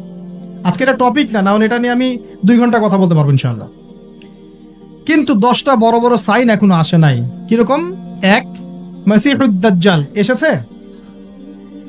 আসে নাই মানে সে এখন আত্মপ্রকাশ করেনি মানুষের রূপে, কিন্তু তার জন্ম হয়েছে, সে আছে, যেখানে থাকার সেখানেই আছে। তার যেটা মিশন, সেই মিশন চলছে বিশ্বজুড়ে, এবং তার মিশনগুলো বাস্তবায়ন করছে এখনই। এটা হবে সামনে, এটা দেখা যাচ্ছে না। আর কি? ইয়াজুজ আর মাজুজ দেখতে পাচ্ছেন না? 3টা বড় বড় ভূমিকম্প দেখতে পাচ্ছেন না? আর কি পাচ্ছেন না? ইয়েমেনের আগুন দেখতে পাচ্ছেন না? দাব্বাতুল আরদ দেখতে পাচ্ছেন না? ঈসা আলাইহিস সালামের আগমন দেখতে পাচ্ছেন না? মানে এই যে বড় বড় সাইনগুলো, এগুলো আপনি দেখতে পাচ্ছেন, বাকি সব ছোট ছোট আলামতগুলো দেখতে পাচ্ছেন না? দেখতে পাচ্ছেন। এটা আপনার সময় সামনে অপেক্ষা করছে। আর আল্লাহ পাক, আল্লাহ রাব্বুল আলামিন, আমরা শেষ করছি। আল্লাহ রাব্বুল আলামিন এখন কি বলছেন? যে এই সময়ের কসম করে আল্লাহ পাক বলছেন সবাই আমরা ক্ষতির মধ্যে আছি। আমরা যে ক্ষতির মধ্যে আছি এটাকে বোঝার আর বাকি আছে? পারিবারিকভাবে, ধর্মীয়ভাবে, ইকোনমিক্যালি, আপনার পলিটিক্যালি আমরা যে ক্ষতির মধ্যে আছি বোঝার কি বাকি আছে? পুরো বিশ্বটাই ক্ষতির সম্মুখীন। কিন্তু আল্লাহ পাক একটা শর্ত দিচ্ছেন বা একটা উপায় বলে দিচ্ছেন যে এই 4টা কাজ যদি তোমরা ঠিকঠাক মতো করতে পারো ইনশাআল্লাহ তোমরা ক্ষতি থেকে বেঁচে থাকবে ইনশাআল্লাহ। আমরা দোয়া করি আল্লাহ পাক আমাদের সবাইকে এই 4টা কাজ সঠিকভাবে করার তৌফিক ইনায়াত করুন, আমিন। কোন 4টা কাজ? 1 নাম্বার, ঈমান, ইল্লাল্লাযীনা আমানু। ঈমান কাকে বলে এটা জানি তো আমরা, নাকি? কয়টা পিলার ঈমানের? কয়টা? 5টা। আর ইসলামের পিলার 6টা, নাকি? ইসলামের 5টা, ঈমানের 6টা। ঈমানের 6টা পিলার কি কি বলেন? 1 নাম্বার কি? আল্লাহর প্রতি বিশ্বাস। দেখছেন এই অবস্থা। তারপরে ফেরেশতাগণের প্রতি বিশ্বাস। 3 নাম্বার আসমানি কিতাব সমূহের প্রতি বিশ্বাস। তারপরে রাসূলগণের প্রতি বিশ্বাস, পরকালের জীবনের প্রতি বিশ্বাস, আর ভাগ্যের ভালো মন্দের প্রতি বিশ্বাস। এই 6টা হচ্ছে ঈমানের পিলার। এই 6টাকে মনে বিশ্বাস করতে হবে, মুখে স্বীকার করতে হবে এবং কাজেও বাস্তবায়ন করতে হবে। আল্লাহ পাক তৌফিক দান করুন, আমিন। এটা হলো ঈমান। যারা ঈমানদার হবে তারা ইনশাআল্লাহ ক্ষতি থেকে বেঁচে থাকবে। 2, ওয়া আমিলুস সলিহাত, যারা সৎ আমল করবে, নেক আমল করবে। সৎ আমল, নেক আমল কি জিনিস? এক কথায় উত্তর হচ্ছে নবী সাল্লাল্লাহু আলাইহি ওয়াসাল্লামের সুন্নাহ হচ্ছে নেক আমল। সিম্পল। তিনি যেভাবে নামাজ পড়েছেন সেভাবে পড়বেন, যেভাবে জাকাত দিয়েছেন সেভাবে জাকাত দিবেন, যেভাবে হজ করেছেন, উমরা করেছেন, সাদাকা করেছেন, তেলাওয়াত করেছেন, জিকির করেছেন, ঠিক সেভাবে করবেন। নবী সাল্লাল্লাহু আলাইহি ওয়াসাল্লাম যেভাবে পরিবার চালিয়েছেন, ব্যবসা করেছেন, চাকরি করেছেন, চাকরি তিনি করেন নাই, মানে মুআমালাত ডিল করেছেন, সেভাবে করবেন। মানে জীবনের প্রতিটা কাজ নবী সাল্লাল্লাহু আলাইহি ওয়াসাল্লামের সুন্নাহ মতো করাই হচ্ছে আমলে সালেহ। তা আমরা বেশি বেশি আমলে সালেহ করার চেষ্টা করব, আল্লাহ পাক তৌফিক ইনায়াত করুন। এরপরে হচ্ছে ওয়াতাওয়াসাউ বিল হক, পরস্পরকে হকের দাওয়াত দেয়া। তো হকের দাওয়াতটা কি জিনিস, হকটা কি, এটাকে শিখতে হবে। হক মানে এক কথায় কোরআন এবং সুন্নাহ। কোরআন এবং সুন্নাহর বাইরে হকের কোনো মানদণ্ড আছে? সত্য মিথ্যার কোনো মানদণ্ড আছে? কোনো কিছু যদি কোরআন সুন্নাহর সাথে মিলে যায় সেটাকে গ্রহণ করতে কোনো আপত্তি আছে? না। কিন্তু কোনো কিছু যদি কোরআন সুন্নাহর সাথে না মিলে বিপরীত হয় তাহলে কি সেটা মানবেন? মানবেন না। এই হলো হকের মানদণ্ড। ওয়াকুলিল হাক্কু মির রাব্বিকুম, হক তোমার রবের পক্ষ থেকে আসে। কোরআন এবং সুন্নাহর সাথে যা মিলে যাবে সেটা মেনে নিতে আমাদের কোনো আপত্তি নাই, কারণ কোরআন এবং সুন্নাহই হচ্ছে হকের একমাত্র মানদণ্ড। সত্য মিথ্যা, ন্যায় অন্যায়, হক বাতিলের চূড়ান্ত মানদণ্ড কি? কোরআন এবং সুন্নাহ। এটাই হলো হক। এর দাওয়াত যারা প্রদান করে, এই দাওয়াতটা আপনি একটা ফাউন্ডেশনের থ্রু দিয়েও করতে পারেন, একটা রাষ্ট্রের মাধ্যমে করতে পারেন, একটা শিক্ষা প্রতিষ্ঠানের মাধ্যমে করতে পারেন, একটা সামাজিক সংগঠনের মাধ্যমে করতে পারেন। যেভাবেই হোক আপনি হকের দাওয়াতটা মানুষের কাছে প্রচার করবেন। এটা হচ্ছে ওয়াতাওয়াসাউ বিল হক, পরস্পরকে সত্যের উপদেশ দেয়া। আরেকটা কি? ওয়াতাওয়াসাউ বিস সবর, পরস্পরকে ধৈর্যের উপদেশ দেয়া। মানে হকের সাথে ধৈর্যের সম্পর্ক, দাওয়াতের সাথে ধৈর্যের সম্পর্ক। কারণ ইসলামের বিজয় রাতারাতি হয় না, সবর করতে হয়। একদিনেই ইসলামের বিজয় হয় না, এক রাতে হয় না, সবর করতে হয়, লেগে থাকতে হয়, কন্টিনিউয়াসলি কাজ করতে হয়। আস্তে আস্তে সুপরিকল্পিতভাবে একটা নির্দিষ্ট লক্ষ্যকে সামনে রেখে আগালে পরে ইনশাআল্লাহ আযজা ওয়া জাল দেখবেন ইসলামের বিজয় একদিন না একদিন হবেই ইনশাআল্লাহ। আর এটা যে হবেই এই বিষয়ে কোনো সন্দেহ নাই। আজ হোক আর কাল হোক, ইসলাম এই পৃথিবীতে চিরস্থায়ী হবে। সর্বশেষ যে বিষয়টা কিয়ামতের আগে ঘটবে সেটা হলো ঈসা ইবনে মারইয়ামের হাতে পুরো বিশ্বব্যাপী দ্বীনের খেলাফা। এটা ঈসা আলাইহিস সালামের হাতে আল্লাহ পাক করাবেন ইনশাআল্লাহ তাআলা। এবং বিশ্বের বিভিন্ন জায়গায় মুসলিমদের মধ্যে এই যে হকের যে ব্যাপারটা বললাম, কোরআন এবং সুন্নাহ, এর এস্টাবলিশমেন্ট হবে ইনশাআল্লাহ আযজা ওয়া জাল। এটা চিরায়ত হয়ে গেছে, লিখিত হয়ে গেছে। কোথায়, কবে, কার মাধ্যমে, কিভাবে হবে এটা আল্লাহ পাক জানেন, আমরা কেউ জানি না। কিন্তু এতটুকু জানি যে ইসলাম ছিল, ইসলাম আছে, ইসলাম থাকবে, এবং ইসলাম সর্বশেষ রিলিজন যেটা সারা বিশ্বকে ডিল করবে, সারা বিশ্বের বিষয়গুলোকে নিয়ন্ত্রণ করবে ইনশাআল্লাহ আযজা ওয়া জাল। মাঝখানের এই সময়টুকুতে আমাদের কি করণীয়? 1 নাম্বার, সময়কে মূল্যায়ন করা। 2 নাম্বার, প্রকৃত ইমানদার হওয়ার চেষ্টা করা। 3, বেশি বেশি করে শতামল করার চেষ্টা করা। 4 নাম্বার, হকের দাওয়াত প্রচার করা। 5 নাম্বার, ধৈর্য ধরা এবং নির্দিষ্ট লক্ষ্যকে সামনে রেখে সামনের দিকে এগিয়ে যাওয়া। আল্লাহ পাক আমাদের সবাইকে এই তৌফিক এনায়েত করুন, আমিন। আজকের মতো আমরা এখানে শেষ করছি। সবাই দোয়া পড়ি, সুবহানাকা আল্লাহুম্মা বিহামদিক, আশহাদু আল্লা ইলাহা ইল্লা আনতা, আস্তাগফিরুকা ওয়া আতুবু ইলাইক। অদ্ভুত যুগ, ঘরে ঘরে দেখবেন পরকীয়া চলছে। ম্যাক্সিমাম ঘরে ঘরেই পরকীয়া। স্বামী স্ত্রীকে নিয়ে সন্তুষ্ট না, স্ত্রীও স্বামীকে নিয়ে সন্তুষ্ট না। আগে যেমন ডায়মন্ড খুঁজে পাওয়াটা খুব রেয়ার একটা ব্যাপার ছিল, এখন একটা কুমারী মেয়ে খুঁজে পাওয়াটা রেয়ার ব্যাপার হয়ে গেছে। বিয়ে তো করেন নাই, করতে যান সামনে। আর যারা করেছেন তারা তো আমার কথা বুঝবেন যে কারেন্ট জালেও যে জাটকা ধরা পড়তো, এখন আপনি ওই কি বলবো পবিত্রতার জাল দিয়ে সার্চ করেন, দেখেন কয়টা কুমারী মেয়ে খুঁজে পান। স্কুল কলেজের মেয়েরাও এখন কুমারী নাই, স্কুল কলেজের মেয়েরাও এখন কুমারী নাই, অনেকেই নাই, ইল্লা মাশাআল্লাহ। পরিবারের লোকজন জানেও এগুলা, এটাই স্বাভাবিক। এখন গত লেকচারে কিছু কথা বলছিলাম যে মিডিয়ার মধ্য দিয়ে এমন একটা ট্রেন্ড চালু করা হয়েছে যে আস্তে আস্তে পাপগুলোকে স্বাভাবিক করে ফেলা হয়েছে। সুদ খায় মানুষ, কোনো ফিলিংস নাই, মনে করে স্বাভাবিক, সবাই খায়, আমিও খাই, এ যুগে না খেলে চলে নাকি। ঘুষ নেয় মানুষ, বলে স্বাভাবিক, ঘুষ ছাড়া কি চাকরি হয়, নর্মাল ট্রেন্ড। দুর্নীতি মানুষ করে, স্বাভাবিক, নর্মাল, ও তো করে, আমি করি তো কি হয়েছে, আমার বড়জনও তো করে। সেই বড়জন বলছে আমি করি তো কি হয়েছে, তার বড়জনও তো করে। এই করতে করতে টপ টু বটম সব দুর্নীতিবাজ। স্বাভাবিক, নর্মাল, আমরা মেনে নিয়েছি, এভাবেই চলছে। যুবকরা স্মোক করে, মাদক সেবন করে, নর্মাল, সব যুবকই তো করে। কলেজ ইউনিভার্সিটিতে আমি করলে কি সমস্যা? জিনা সবাই তো যাচ্ছে পতিতালয়, তা আমি গেলে কি সমস্যা? সবাই অ্যাফেয়ার করছে হারাম, তা আমার একটা গার্লফ্রেন্ড থাকলে কি সমস্যা? এভরিবডি হারামগুলোকে আমরা মেনে নিয়েছি এবং মিডিয়ার মধ্য দিয়ে ট্রেন্ডটা চালু করা হয়েছে যেগুলো নর্মাল। অথচ নবী সাল্লাল্লাহু আলাইহি ওয়াসাল্লাম, এই যে ফয়জুল কালাম বইয়ের মধ্যে হাদিসটা আছে যে যখন তোমার পাপ তোমাকে বাধা দিবে না, মানে তোমার ভিতর থেকে একটা বাধা আসবে না যেটা পাপ, বুঝবা যে ঈমান নাই তোমার মধ্যে। যখন ভিতর থেকে পাপ করলে একটা বাধা আসে, বুঝবা তুমি ঈমানদার। মানে পাপ করলে যদি বাধা আসে ভিতর থেকে যে আমি একটা খারাপ কাজ করেছি, আল্লাহর কাছে আমাকে তওবা করতে হবে, ইস্তেগফার করতে হবে, তখন বুঝবেন যে আপনার ভিতর ঈমান আছে। এই জন্য আল্লাহ পাক আপনার মনের মধ্যে এই চিন্তা নিয়ে আসছেন, আলহামদুলিল্লাহ। যখন পাপ করতে করতে দেখবেন আপনার মনে কোনো ফিলিংসই নাই, তখন বুঝবেন যে আসলে আপনার ভিতর ঈমান আর কিছু বাকি নাই, যেটা আছে খালি ফোসকার মতো, একটা নুক্তার মতো। নবীজি বলেছেন সাল্লাল্লাহু আলাইহি ওয়াসাল্লাম, মানুষের অন্তর থেকে আমানত উঠে যাবে, একটা ফোসকার মতো পড়ে থাকবে, নুক্তার মতো পড়ে থাকবে। জনগণ বলবে যে অমুক লোক খুব বড় আমানতদার, অথচ ওর কলমের মধ্যে আমানতের জাররা পরিমাণ বাকি থাকবে না। তো কোরআন এবং সুন্নাহর চোখ দিয়ে আপনি একটু চারপাশটাকে দেখেন, একটু অনেস্ট হই, নিজের সাথে একটু অনেস্ট হই। আমার মধ্যেও যদি ভুল থাকে আমিও নিজেরটাকে একটু দেখি। আমাদের যেভাবে আমল করা উচিত ছিল, আমরা যারা দ্বীনের দায়ী বলি বা আলেম বলি, রিপ্রেজেন্টেটিভ বলি, আমরা সেরকম আমল করতে পারছি না। আমাদের যেমন সাহসী হওয়া উচিত ছিল আমরা আসলে পারছি না।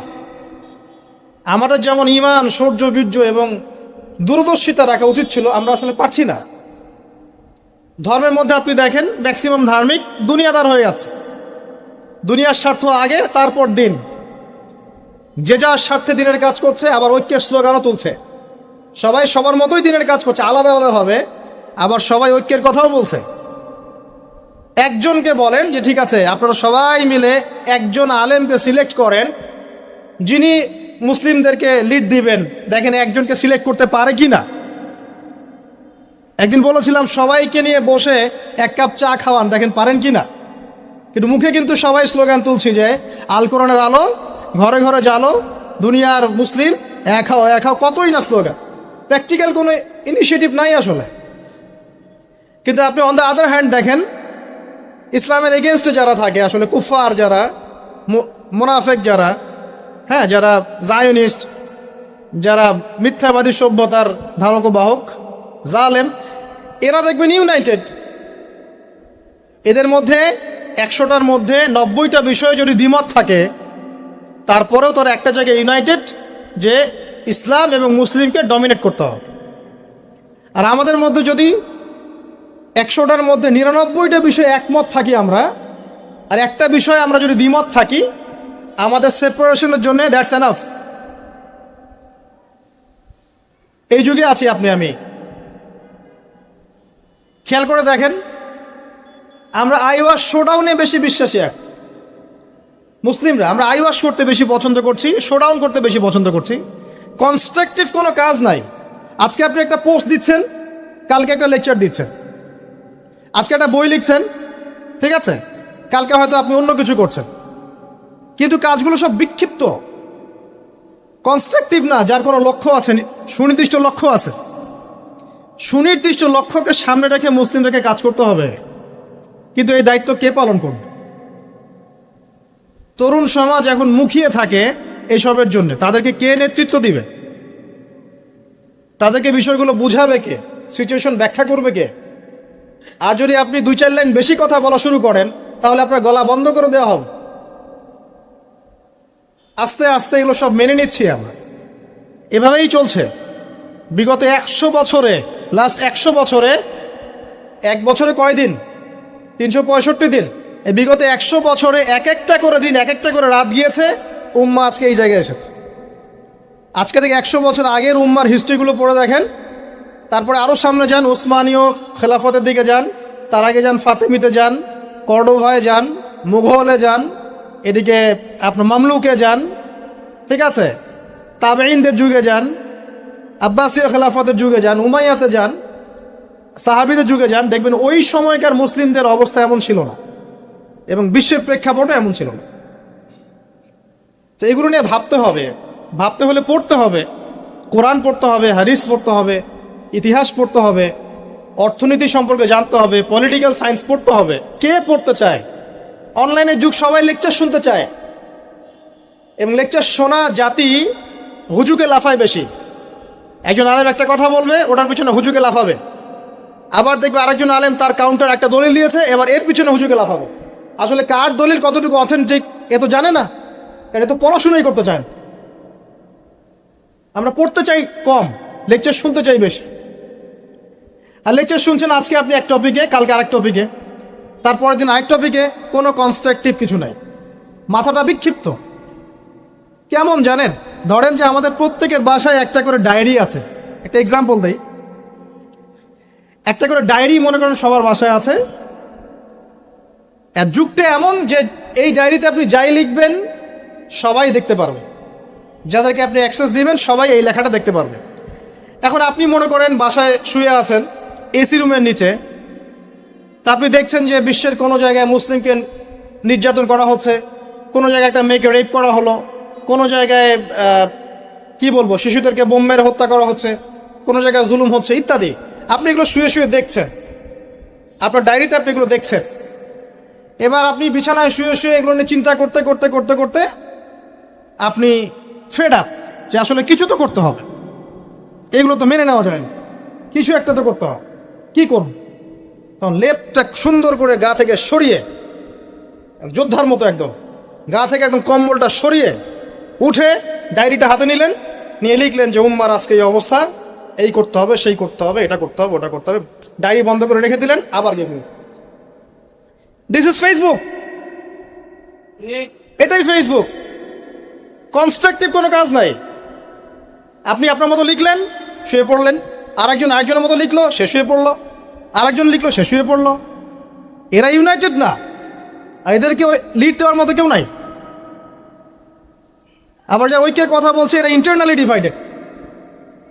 এভাবে কি একটা জাতি সফল হবে কি না, এটা আমার প্রশ্ন। আমাদের আগে সামাজিক যোগাযোগ মাধ্যম ব্যবহার করার মানে যে কি বলবো নিয়ম শৃঙ্খলা শেখা উচিত। আসলে সামাজিক যোগাযোগ মাধ্যম কিভাবে ব্যবহার করতে হয়, ইফেক্টিভ ইউজিং শেখা দরকার অনলাইন সেকশনে। আমরা মোটেও সামাজিক যোগাযোগ মাধ্যম ইফেক্টিভলি ইউজ করতে জানি না। এই মাধ্যমটাকে আমরা বানিয়েছি সমালোচনার মাধ্যম, কাউকে ধুয়ে দেওয়ার মাধ্যম, মাঝে মাঝে একটু আইওয়াশ শোডাউন করার মাধ্যম। একজন ওমরা করতে গিয়েছে, ছবি সেলফি এই সেই, ভাই কি দরকার আছে আপনার ওমরা করতে গিয়েছেন এত মানুষকে জানানোর কি দরকার আছে? একজন লেকচার দিতে এসেছেন, গাড়ি থেকে নামলাম, সবাই ভিডিও সেলফি ফোনস স্লোগান। আমি কাকে দেখাচ্ছি আসলে এগুলা?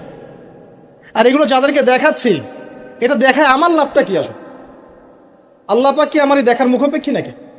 আমার মনে যদি ইখলাস ও নিয়াত থাকে, নিয়াত বিশুদ্ধ থাকে, আমি তো গোপনে আসলেও নাকি আল্লাহ পাক দিবেন। আর আল্লাহ পাক যদি দেখাতে চান আমাকে, তাহলে আল্লাহ পাক আমাকে তুলে নিয়ে আসে সবার সামনে দাঁড় করায় দিবেন। যদি আমি পাহাড়েও লুকাতে চাই, আর আল্লাহ যদি চান যে আল্লাহ পাক আমাকে দেখাবেন সবার সামনে, আল্লাহ পাক ওখান থেকে তুলে আপনাকে দেখাবেন। আর যারা সবাইকে দেখাতে পছন্দ করে, আল্লাহ পাক ওদেরকে আস্তে আস্তে এখান থেকে মিটিয়ে দেন। দেখেন অনলাইন সেকশনে আমরা ইউজিং ঠিক মতো জানি না। আমরা এখানে সমালোচনার মাধ্যম বানিয়েছি, আইওয়াশ শোডাউনের মাধ্যম বানিয়েছি, কনস্ট্রাকটিভ কোনো কিছু নাই, জাস্ট আবেগ ঝাড়ার একটা মাধ্যম বানিয়েছি। সামাজিক যোগাযোগ মাধ্যম ইউজিংটা শিখতে হবে আগে, ইফেক্টিভ ইউজিং কিভাবে। যারা এগুলো লঞ্চ করেছে, ওই ইহুদি খ্রিস্টান সভ্যতা, এরাও তো এগুলো ইউজ করে। ওরা কি আমাদের মতো করে ইউজ করে? তো ভেবে দেখেন তো। বরং আমরা কি ইউজ করছি তারা মনিটর করে এবং তারা কন্ট্রোল করে। আপনি একটা ভিডিও দেখেন ফেসবুকে, মনে করেন আপনি জমি কিনবেন, কথার কথা ফ্ল্যাট কিনবেন, একটা ফ্ল্যাট কেনার ভিডিও দেখতে থাকেন, আপনি দেখবেন যে পরের দিন যখন আপনি ঢুকবেন ফেসবুকে আপনাকে ওই ভিডিওগুলোই দেখানো হচ্ছে। তার আপনার মাইন্ডটাকে রিড করে ফেলেছে। আপনি যদি স্পোর্টস দেখেন, আজকে খেলা আছে না বাংলাদেশের আফগানিস্তানের, এখানে একটা কথা বলেই দেই, ওই যে মিডিয়া, আপনারা জানেন যে আমি খেলার সাথে ছিলাম একসময়। বাংলাদেশ টিমে যে প্লেয়াররা আছেন তারা কিন্তু মাশাল্লাহ অনেকেই বেশিরভাগই নামাজি মাশাল্লাহ। এটা কি জানেন? আমরা দোয়া করি আল্লাহ পাক তাদেরকে হেদায়েত দান করুক এবং তাদের এই অর্থ সম্পদ বা যে আল্লাহ পাক স্ট্যাটাস দিয়েছেন এটাকে ইসলামের কল্যাণে কাজে লাগানোর তৌফিক দান করুন। দেখেন, আফগানিস্তান শ্রীলঙ্কাকে হারিয়েছে এবং ডিফিটটা খুব ম্যাসিভ ডিফিট ছিল। এখন মিডিয়ার ভাইব দেখেন, মিডিয়া পারবে কি বাংলাদেশ আফগানিস্তানকে হারাতে? সাকিব কি এটা করতে পারবে? অমুক কি এটা পারবে? লিটন দাস তো আজকে ইনজুরিতে পড়েছে, কিভাবে ওপেনিং হবে? মানে মিডিয়া হারা দিচ্ছে বাংলাদেশকে। আগে বাংলাদেশ হারার আগেই মিডিয়াকে হারাই দিচ্ছে। দেখেন, মিডিয়া ভাইব বলে একটা কথা আছে। তুরস্ক এদিকে কি নাম, না না তুরস্কের সাথে একজনের চলছে কনফ্লিক্ট, গ্রিসের সাথে, রাইট। আর ওইদিকে রাশিয়া ইউক্রেন, এদিকে তাইওয়ান চীন। যুদ্ধ কিন্তু লাগে নাই, মিডিয়া লাগাই দিবে আগে। যুদ্ধ লাগার আগে এরাই লাগাই দিবে। মানে কাজ নাই, সারাদিন খেয়ে দে অহেতুক কিছু বিষয় নিয়ে পড়ে থাকি। একটা ঘটনা ঘটার আগে আমরা এমনভাবে এটাকে ভাইব তৈরি করি, এটাই হচ্ছে আপনার মাইন্ড প্রোগ্রামিং। ঠিক এইভাবেই পশ্চিমারা এইসব মাধ্যমগুলো দিয়ে আমাদের মাইন্ড প্রোগ্রামিং করছে। তো দেখেন, আমাদের ইফেক্টিভ ইউজিং শেখা দরকার, আইওয়াস সরানোর দরকার নাই। তো এই যুগে আপনি ওই ডায়েরিতে লিখে কাজ হবে না। এই যুগে কনস্ট্রাকটিভ কাজ করতে হবে, যেমনটা কাজ করছে ইসলামের বিরোধী শক্তিরা। জায়নিস্টরা কি এভাবে কাজ করছে, না মাঠে ময়দানে কাজ করছে? ওরা মিডিয়াকে কাজে লাগায় ঠিকই, কিন্তু ওদের স্বার্থে কাজে লাগে। ওরা মিডিয়া ওদের মতো করে কন্ট্রোল করে, ওদের মতো করে নিউজ করে। যখন ওরা সারা বিশ্বে ছড়িয়ে দিল যে মুসলিমরা সন্ত্রাসী এবং মুসলিমরা জঙ্গি, সবাই দাড়ি টুপি দেখলে বাঁকা চোখে তাকানো শুরু করে, এ মনে হয় জঙ্গি, এ মনে হয় জঙ্গি, ওই বোরখার নিচে মনে হয় বোম আছে ইত্যাদি। এই ভাইবসটা কে তৈরি করলো? BBC, CNN. হ্যাঁ, ওরাই তৈরি করলো। এই মিডিয়া ভাইবসটা কে তৈরি করলো? পশ্চিমারা। কোনোদিন কি কোনো মুসলিমকে আল্লাহ পাক অনুমতি দিয়েছেন যে সে মানে একটা নিরপরাধ মানুষকে হত্যা করবে? এই অনুমতিকে আল্লাহ পাক দিয়েছেন? অথচ ওরা এমনভাবে ফুটিয়ে তুলছে যে মুসলিমরা মনে হয় নিরপরাধ মানুষকে হত্যা করে, এরা মনে হয় সন্ত্রাসী, বোমাবাজি করে ইত্যাদি। তো মিডিয়া ভাইব, ওরা ওদের স্বার্থে মিডিয়া ইউজ করছে। এই যুগে আপনি আমি থাকি, তাহলে কতটা স্মার্ট হয়ে দিনের কাজ করা উচিত সেটা বোঝাও আমাদের। দেখবেন অফলাইনে মাঠ পর্যায়ে দিনের কাজ বেদিনেরা তাদের কাজ করছে, যারা বেদিন তারা ওদের কাজ ঠিকই করছে। আমরা এরকম একটা যুগে বাস করছি। তো এইসব ডায়েরিতে, ভার্চুয়াল ডায়েরিতে যুদ্ধ করে কোনো কাজ নাই। প্র্যাকটিক্যালি পড়াশোনা শিখতে হবে, আগে ইলম অর্জন করতে হবে, আলেম ওলামার কাছে আসতে হবে, তাদের সোহবতে এসে দিন শিখতে হবে এবং আমলটা বাড়াতে হবে, তাজকিয়া আত্মশুদ্ধি বাড়াতে হবে, মানে ভিতরের আত্মশুদ্ধিটা বাড়াতে হবে, হালাল উপার্জনের দিকে ফোকাস করতে হবে। মুসলিম উম্মার মধ্যে কোনো বিভক্তি ছড়ানো যাবে না। ইউনাইটেড করতে পারি না পারি, বিভক্তি ছড়ানো যাবে না। যে ইস্যুগুলো মাইনর, এগুলো নিয়ে এত বেশি ঝগড়া করা যাবে না, ফাসাদ ক্রিয়েট করা যাবে না। এছাড়া আপনার পরিবারের যে আদর্শ, এটাকে শক্ত করতে হবে, বাচ্চাদেরকে মানুষ করতে হবে, সন্তান সন্ততিকে মানুষ করতে হবে, কনস্ট্রাকটিভ কাজ করতে হবে। এডুকেশনাল ইনস্টিটিউশন করে তোলেন, শিক্ষা প্রতিষ্ঠান করে তোলেন, সমাজ কল্যাণমূলক কোনো ফাউন্ডেশন করেন, মানবতার সেবায় কাজ করেন, দেশকে ভালো কিছু দেন, রাষ্ট্রকে ভালো কিছু দেন, ভালো করে পড়াশোনা করে রাষ্ট্রীয় বড় বড় পদে চাকরি করেন। যত বেশি ভালো মানুষ সেখানে যাবে, আশা করা যায় তত দুর্নীতি কমে যাবে ইনশাআল্লাহ। এখান থেকে সরে আসার দরকার নাই, বরং আপনি আরও বেশি করে পড়াশোনা করেন, বিশেষ ক্যাডার হন, বড় বড় পোস্টে যান, সততা নিয়ে, ইমান নিয়ে এমপি মন্ত্রী হন, হয়ে দেশ শাসন করেন, কনস্ট্রাকটিভ কাজ করেন। আমি বুঝাতে চাচ্ছি যে আমরা একটা যুগে আছি যে আমরা কাজের চেয়ে আইওয়াস, শোডাউন এবং অপরিপক্কতায় বেশি পারদর্শী। আমাদেরকে একটু পরিপক্কতা প্রদর্শন করতে হবে এবং আগে যুগটাকে রিড করতে হবে। তো রিড করার বিষয়ে আপনাকে বলছিলাম যে আমার একটা যুগে আপনি আছেন, ধর্মের মধ্যে এরকম কলিউশন আছে এবং এটা আমরা মেনেও নিচ্ছি স্বাভাবিকভাবে। ব্যক্তি জীবনে আসেন, দেখুন ব্যক্তি জীবনের মধ্যে দিনদারিতা কমে যাচ্ছে, যুবকরা মাশাআল্লাহ আল্লাহর দিকে আসছে, কিন্তু অনেকের মধ্যে কমেও যাচ্ছে।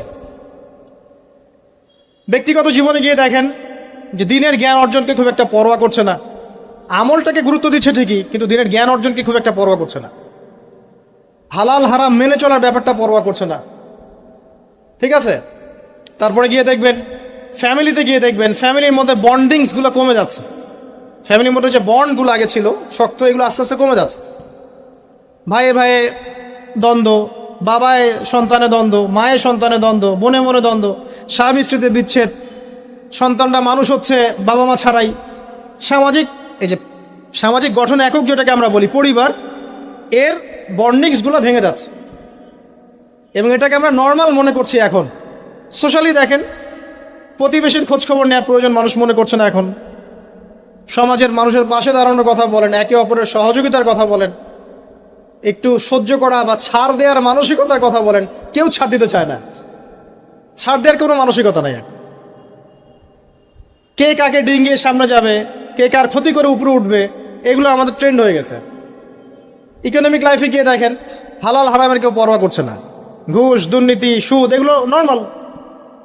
পলিটিক্যাল লাইফে গিয়ে দেখেন, আল্লাহ পাকের জমিনে আল্লাহ পাক তাকে দায়িত্ব দিয়েছেন, সে আল্লাহর হুকুম আহকামের 5 পয়সা পরোয়া করেন। আল্লাহ পাকের জমিনে আল্লাহ পাক তাকে দায়িত্ব দিয়েছেন, কিন্তু সে দেখবেন আল্লাহ পাকের বিধানের 5 পয়সা পরোয়া করছেন, অথচ আল্লাহ পাকই তাকে দায়িত্ব দিয়েছেন। আপনি আগে চারপাশ চিনতে শেখেন, পরিবার দেখেন, আপনার ব্যক্তি জীবনটা দেখেন, ধর্ম দেখেন, অর্থনীতি রাজনীতি দেখেন। কোন চোখ দিয়ে দেখবেন? কোরআন এবং হাদিসের চোখ দিয়ে দেখেন। তারপরে দেখবেন আসলে কোনো কিছুই ঠিক চলছে না, নাহলে আপনার কাছে মনে হবে সব ঠিক চলছে। কোরআন সুন্নাহর চোখ দিয়ে দেখেন, আসলে কোনো কিছুই পারফেক্ট চলছে না। এখন ক্ষুদ্র পরিসরে আপনার আমার করণীয় বাকি আছে। কি করতে পারে? প্রথম কথা হচ্ছে আমাদেরকে আগে তওবা করতে হবে আল্লাহর কাছে। আমরা প্রত্যেকে যখন আল্লাহর কাছে খালেসভাবে তওবা করব যে আল্লাহ পাক যে উদ্দেশ্যে পৃথিবীতে পাঠিয়েছিলেন সেই উদ্দেশ্য কতটুকু করতে পারছি আমরা জানি না। আল্লাহ আপনি আমাদেরকে মাফ করে দেন এবং এই সমকালীন ফিতনাময় পরিবেশ থেকে আমাদেরকে বাঁচান। আগে তওবা করতে হবে। আমরা এতটা পাপে ডুবে গেছি এখন, আমাদের দোয়া কিন্তু মনে হয় না কবুল হচ্ছে। হ্যাঁ, আমরা কি কম দোয়া করি? আমরা কিন্তু প্রচুর দোয়া করি। ওয়াজ মাহফিলের শেষে করি, ফরজ নামাজের পরে করি, দোকান উদ্বোধন করতে গেলে করি, কোনো কোনো সময় মাশাআল্লাহ দেখা যায় স্ট্যাচু উদ্বোধন করতে গিয়েও দোয়া করি। আমরা দোয়া করতেই থাকি, কিন্তু দোয়া কতটুকু কবুল হয় আল্লাহ ভালো জানে। কবুল না হওয়ার একটা অন্যতম কারণ হচ্ছে পাপ। যখন আমরা পাপে লিপ্ত থাকবো, দোয়া কিন্তু খুব একটা কবুল হয় না। ইল্লা মাশাআল্লাহ, আল্লাহ পাক চাইলে করতে পারেন, কিন্তু পাপে নিমজ্জিত থাকা অবস্থায় আল্লাহ পাক রাগান্বিত থাকেন। যতক্ষণ তওবা করছে ততক্ষণ দোয়া কবুল হচ্ছে না। আগে তওবা করে ফিরে আসতে হয়। তারপর কি করতে পারি? আগে আমাদের ওই যে বললাম একটা কনস্ট্রাকটিভ লক্ষ্য থাকতে হবে যে আমরা কি চাচ্ছি। আসলে আমরা কি চাচ্ছি? ভাই, দুনিয়াতে এসেছি, যে কয়দিন হায়াত আছে আল্লাহ পাকের হুকুম আহকাম পালন করব, মৃত্যুবরণ করব, জান্নাতে যেতে চাই। এই তো, এই চাওয়াটা হচ্ছে এভারেজ মুসলিমদের চাওয়া। এভারেজ মুসলিম মানে নর্মাল যারা মুসলিম তারা সবাই এভাবেই চায়। এর বাইরে গিয়েও কিছু চাওয়া শিখতে হবে, যে আমি একাই শুধু জান্নাতে গিয়ে বাঁচতে চাই না, বরং আমার পরিবার সমাজটাকে নিয়ে বাঁচতে চাই। এটা এক্সট্রা অর্ডিনারি মুসলিমদের কাজ। যারা এভারেজ মুসলিম তারা শুধু নিজেকে নিয়েই ব্যস্ত থাকে, আর যারা এক্সট্রা অর্ডিনারি মুসলিম তারা সবাইকে নিয়ে চিন্তা করে। এবং যাদের হাত দিয়ে সমাজ বিপ্লব ঘটেছে বা উম্মাহ ভালো কিছু পেয়েছে, তারা কখনো নিজের স্বার্থ নিয়ে পড়ে থাকে না। তো আমাদেরকে এভারেজ মুসলিম হলে চলবে না, একটু এক্সট্রা অর্ডিনারি কিছু চিন্তা করতে হবে। লক্ষ্যটা স্থির করতে হবে আগে। 1 নাম্বার তওবা, 2 নাম্বার লক্ষ্য স্থির করা, 3 নাম্বার নিজের জীবনের মূল্য বোঝা। আল্লাহ পাক যে আমাদেরকে 60, 70, 100 বছর হায়াত দিয়েছেন, এর মূল্যটা তো বুঝতে হবে। আমরা যারা সবাই, এভরিবডি, আমরা কেউ বাদ না, আমরা যারা অনলাইন সেকশনে দিনের বেশিরভাগ সময় নষ্ট করছি, আমরা কি আদৌ হায়াতের মূল্য বুঝতে পারছি? আমরা যারা চায়ের দোকানে বসে আড্ডা পিটাচ্ছি, বন্ধুদের সাথে গল্প করছি, হয়তো গেমস অ্যান্ড স্পোর্টস এবং ইউটিউবিং, ফেসবুকিং বলেন, টিকটকে আমরা সময় নষ্ট করছি, আমরা কি আদৌ আমাদের হায়াতের মূল্য বুঝতে শিখেছি কিনা? অনেকে দেখবেন বার্ধক্যে উপনীত হয়েছে, তারপরেও সে এভাবেই লাইফ লিড করছে। দিব্যি একটা আড্ডার মজলিসে বসলো, 3, 4, 5 ঘন্টা সে কাটিয়ে দিল, বুঝতেই পারছে না কি জন্য আল্লাহ পাক তাকে দুনিয়াতে পাঠিয়েছেন। তা আমাদেরকে আগে বুঝতে হবে যে আমাদের হায়াতের মূল্য কি। একটা দিন চলে যাচ্ছে, আর পাবো না। আজকের এই যে সেশন করতে পারছি, এটা আর কখনো ফিরে আসবে না। যদি এখান থেকে উপকৃত হতে পারি আলহামদুলিল্লাহ, না পারলে এই সুযোগটা আল্লাহ পাক আর দিচ্ছেন না। এই দিন চলে গেল, সূর্য ডুবে গেছে, ওভার, টাইম শেষ। যারা এখন কবরবাসী হয়েছে তারা অনেকেই চাইতো যে আমরাও দিনের জন্য কিছু করব, আল্লাহকে পাবো, রাসূলকে পাবো, পরকালে জান্নাত পাবো, নামাজ পড়বো, ওই সুযোগটা তারা পায় নাই। আর এখনকার যুব সমাজদেরকে পরকালীন চেতনায় উদ্বুদ্ধ করাটাই মূল চ্যালেঞ্জ। অন্য কোনো কিছু দিয়ে আপনি ওদেরকে আল্লাহর পথে ফেরাতে পারবেন না। ওদের মধ্যে যখন মৃত্যুর ভয় থাকবে, পরকালের জবাবদিহিতার ভয় থাকবে, অটোমেটিকলি ওরা গার্লফ্রেন্ড ছেড়ে দিবে, মাদক ছেড়ে দিবে, এই জেনা ছেড়ে দিবে, পর্নোগ্রাফি ছেড়ে দিবে, এভরিথিং তারা ছেড়ে দিবে যখন তাদের মধ্যে পরকালীন চেতনা থাকবে। তো হায়াতের মূল্যটা বোঝা একটা বড় চ্যালেঞ্জ। আল্লাহ পাক আমাদের সবাইকে হায়াতের মূল্য বোঝার তৌফিক দান। হায়াতটা কাজে লাগাবো কিভাবে? লাস্ট খুতবাতে আমি বলেছি যে প্রফিটিক লাইফস্টাইল কেমন হবে এবং প্রোডাক্টিভ মুসলিম কিভাবে হব, এটা আমাদের চ্যানেলগুলোর মধ্যে আছে। সকাল থেকে সন্ধ্যা পর্যন্ত, রাত পর্যন্ত কিভাবে আমরা টাইম ব্যালেন্স করব এটা নিয়ে আলোচনা করা হয়েছে। এটা আপনারা দেখে নেবেন ইনশাআল্লাহ, এখানে সব কিছু দেওয়া আছে মোটামুটি। তাহলে 1 নাম্বার তওবা, 2 নাম্বার একটা লক্ষ্য, 3 নাম্বার নিজের হায়াতের মূল্য বোঝা, 4 নাম্বার আমল। এবার আমল, দিন রাতের যে আমলগুলো নবী সাল্লাল্লাহু আলাইহি ওয়াসাল্লাম করতেন, আমাদেরকে এই আমলগুলো শক্তভাবে আঁকড়ে ধরতে হবে, ছাড়া যাবে না। কারণ যতই আমি বড় বড় কথা বলি না কেন, নিজে যদি আমল করে সেটাকে প্রতিষ্ঠিত করতে না পারি, আসলে এই কথাগুলো তাসির হবে না। যত বড় বড়ই কথা বলি আমরা, অন্যের দিকে যতই আঙ্গুল তুলি, বিশ্ব নিয়ে কথা বলি, অর্থনীতি নিয়ে কথা বলি, রাজনীতি নিয়ে কথা বলি, ঠিক আছে, পরিবার নিয়ে কথা বলি, সমকালীন ফিতনা নিয়ে কথা বলি, আমল যতক্ষণ পর্যন্ত নবী সাল্লাল্লাহু আলাইহি ওয়াসাল্লামের মতো না হচ্ছে, ততক্ষণ পর্যন্ত কথা শুধু তাত্ত্বিক থেকে যাবে, বাস্তবতার কোনো প্রায়োগিক ফলাফল পাওয়া যাবে না। তো আল্লাহ পাক আমাদের সবাইকে নবী সাল্লাল্লাহু আলাইহি ওয়াসাল্লামের মতো 24 ঘন্টা কাটানো তৌফিক দান করুন। একদম রাত থেকে শুরু করে আবার রাত পর্যন্ত যেভাবে নবী সাল্লাল্লাহু আলাইহি ওয়াসাল্লাম ঘুমাতেন, উঠতেন, ইস্তেনজা করতেন, নামাজ পড়তেন, জামাতে 5 ওয়াক্ত নামাজ পড়তেন, দিনের জ্ঞান অর্জন করতেন, মানুষকে শেখাতেন, ব্যবসা বাণিজ্য করতেন, প্রতিটা কাজ যেন নবীর মতো করে হয়, এই চ্যালেঞ্জটা নিতে হবে। আগে 40 দিনের টার্গেট নেই একটা, যে আগামী 40 দিন আমরা নবী সাল্লাল্লাহু আলাইহি ওয়াসাল্লামের মতো লাইফ লিড করব। যদি পারি ইনশাআল্লাহ আমাদের দ্বারা কিছু হবে, যদি না পারি বুঝতে হবে আমরা শুধু কথায় পারদর্শী, আমাদের কাজের কোনো মূল্য আসলে নাই। তো আমরা বিশ্বাস করি যে আমাদের তরুণ প্রজন্ম শুধু কথায় পারদর্শী না, তারা কাজ করেও দেখাতে পারবে ইনশাআল্লাহ। হয়তো বার্ধক্যে যারা আছে তারা হয়তো পারবে না, তারা হয়তো চাচ্ছে কিন্তু পারছে না। অনেক মুরব্বী আমার পরিচিত আছেন যারা চান আরো বেশি আমল বাড়াতে, কিন্তু পারছেন না, শরীর কুলাচ্ছে না, ডায়াবেটিস, প্রেশার, আর অনেক সমস্যা। আর যদি পরিবারের মধ্যে ঢুকে যান, বিয়ে শাদীর মধ্যে, তাহলে তো অবস্থা খারাপ। আর যদি মাশাআল্লাহ এই যুগের কোনো দিনদার ক্যাটরিনা কাইফ ভাগ্যে জোটে, তাহলে তার পিছনেই সারা জীবন চলে যাবে। সো পরিবারে ঢোকার আগেই, মানে বিয়ে শাদী করে সংসার গোছানোর আগেই পড়াশোনাটা শেষ করে ফেলেন, কারণ ওর পরে রেসপন্সিবিলিটি বাড়বে, আপনার অনেক কাজের চাপ চলে আসবে। এগুলোকে সুন্দর মতো ব্যালেন্স করা খুব ডিফিকাল্ট, এত সহজ না। যুগটা ভাই এত কঠিন যে সব কিছু পারফেক্টলি করার চেষ্টা করার পরেও কখনো কখনো হিমশিম খেয়ে উঠি পারি না। মানে মাঝে মাঝে আমি নিজেও রাগ হই, পরিবারের উপরেও রাগ হই। কীরকম? সেটা হচ্ছে যে একজন সায়েন্টিস্ট, যদি ইসরায়েলের কোনো সায়েন্টিস্ট থাকে যে নিউক্লিয়ার ওয়েপেন্স নিয়ে কাজ করে, তাকে একটা রুম দেওয়া হয়, গবেষণা করার একটা টেবিল চেয়ার দেওয়া হয়, একটা ল্যাব দেওয়া হয়, তার পরিবার, তার সন্তান, তার ভরণ পোষণ, তার গাড়ি বাড়ি, সব দায়িত্ব সরকারের। তার কাজ কি? সে বসে বসে নিউক্লিয়ার ওয়েপেন্স তৈরি করে। ওই ওয়েপেন্সটা যখন তৈরি হবে তখন ওই রাষ্ট্রের উন্নতি হলো। এবার ইসরায়েলের দিকে কেউ চোখ তুলে তাকাতে পারবে না, কারণ তাকালেই বোম মেরে দিব।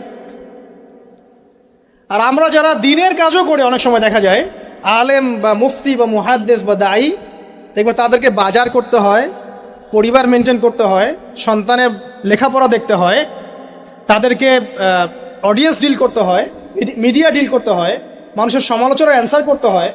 কাজের শেষ নেই, মাথা খাটাতে খাটাতে আপনি টায়ার্ড। অথচ উচিত ছিল এই মানুষটাকে রিল্যাক্সে রেখে দেওয়া, যে আপনার কাজ শুধুমাত্র দিনের জ্ঞান অর্জন করা, বড় বড় ডিগ্রি সার্টিফিকেট অর্জন করা, গবেষণা করা, আলেম ওলামার সোহবতে যাওয়া, কিছু লিখা, কিছু বলা, যাতে ন্যাশন উপকৃত হয়। এরকম সুকুনের পরিবার কয়টা আছে আলেমদেরকে জিজ্ঞাসা করা। আমার ধারণা যে বেশিরভাগ আলেমেরই এরকম পরিবার নাই। এই কারণে অনেক বড় বড় স্কলার মাঝপথে ঝরে পড়ে, অনেক বড় বড় আলেম মাঝপথে ঝরে পড়ে। আর আমাদের এই ফিতনা সৃষ্টিকারী পরিবারের সদস্যরা এগুলো বুঝতে চায় না। তারা বুঝতে চায় না ওদের দায়িত্বটা কি। তাদের দায়িত্ব হচ্ছে ওই ব্যক্তিকে সাপোর্ট করা পিছন থেকে, যে আল্লাহর দ্বীনের পথের একজন দায়ী, একজন মুবাল্লিগ, একজন আলেম, একজন ফকিহ। সেক্ষেত্রে আল্লাহ পাক হয়তো আমাদেরকে পরীক্ষা করছেন অথবা গুনাহ মাফ করছেন, কিন্তু এটা হওয়া উচিত ছিল না। যারা দ্বীনের পথে কাজ করবে তাদের পরিবারটা হবে সেই রকম যেন পরিবার থেকে কোনো প্রেশার তার মধ্যে না আসে, মানসিকভাবে সে যেন স্ট্রেস না পায়, রিল্যাক্সে সে দিনের কাজ করতে পারে। দেখবেন তার দ্বারা লক্ষ লক্ষ কোটি কোটি মানুষ উপকৃত হবে। হ্যাঁ, এই জন্য অনেক, হ্যাঁ এটা ঠিক বলেছো ভাই, এই জন্য অনেক বড় বড় মুহাদ্দিস ছিলেন যারা কিন্তু আসলে কোনোদিন বিয়ে করেন নাই। তবে এটা আমি নিরুৎসাহিত করছি না। যদি আল্লাহ পাক একজন দিনদার স্ত্রী আপনাকে দান করেন, আর স্ত্রী শুধু একমাত্র পরিবারের অংশ না, আপনার এখানে মা আছে, আপনার বোন আছে, আপনার সন্তান আছে, ভাই বোন সবাই মিলেই পরিবার আছে। একজন ভালো দেখবেন, বাকিরা হয়তো আপনাকে এভাবে সাপোর্ট করছে না। তো দিনদার স্ত্রী যদি সাথে থাকে, ইনশাল্লাহ আপনি বিশ্বজয় করতে পারবেন ইনশাল্লাহ। এটা আল্লাহ পাক নেয়ামত হিসেবে দেখ সবাইকে, সব যুব সমাজকে আমরা দোয়া করি। কিন্তু ডিসিশন নেওয়ার ক্ষেত্রে খুব সাবধান, সতর্ক থাকতে হবে। কারণ সব বোর খবর আর মেয়ের পিছনে কি দিন যেতে থাকে না। তো শেষ করছি ভাই, আমি আর বেশি লম্বা করব না। কারণ দিনের ক্ষেত্রে ধৈর্যের ব্যাপারটা অনেক কম। যদি কোনো কনসার্ট হতো দেখতেন, হ্যাঁ 10 ঘন্টা ওয়েট করতে কোনো সমস্যা নেই।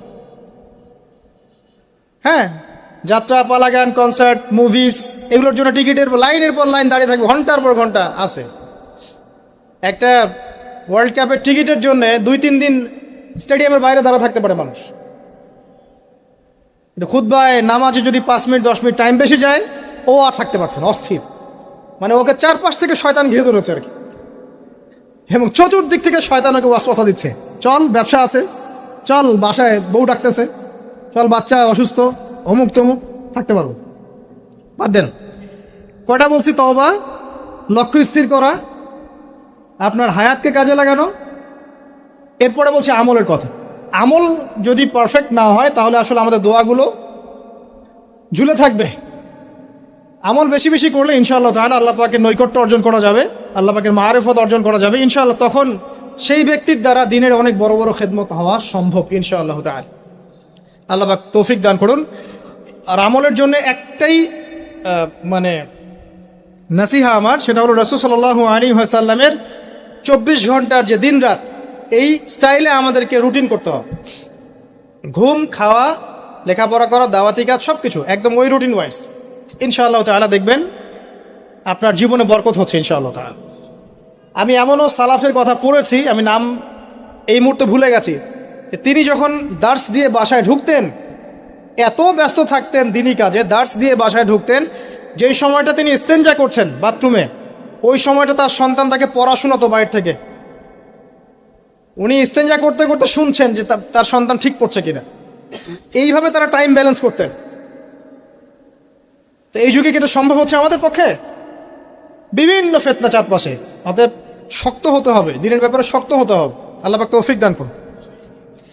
5 নাম্বার হচ্ছে হালাল উপার্জন। যখন আপনি উপার্জনের দিকে যাবেন, ছোট একটা জব করেন, গভর্নমেন্ট জব হোক, নন গভর্নমেন্ট জব হোক, ব্যবসা হোক, কৃষিকাজ হোক, আপনি হালালে থাকার চেষ্টা করুন।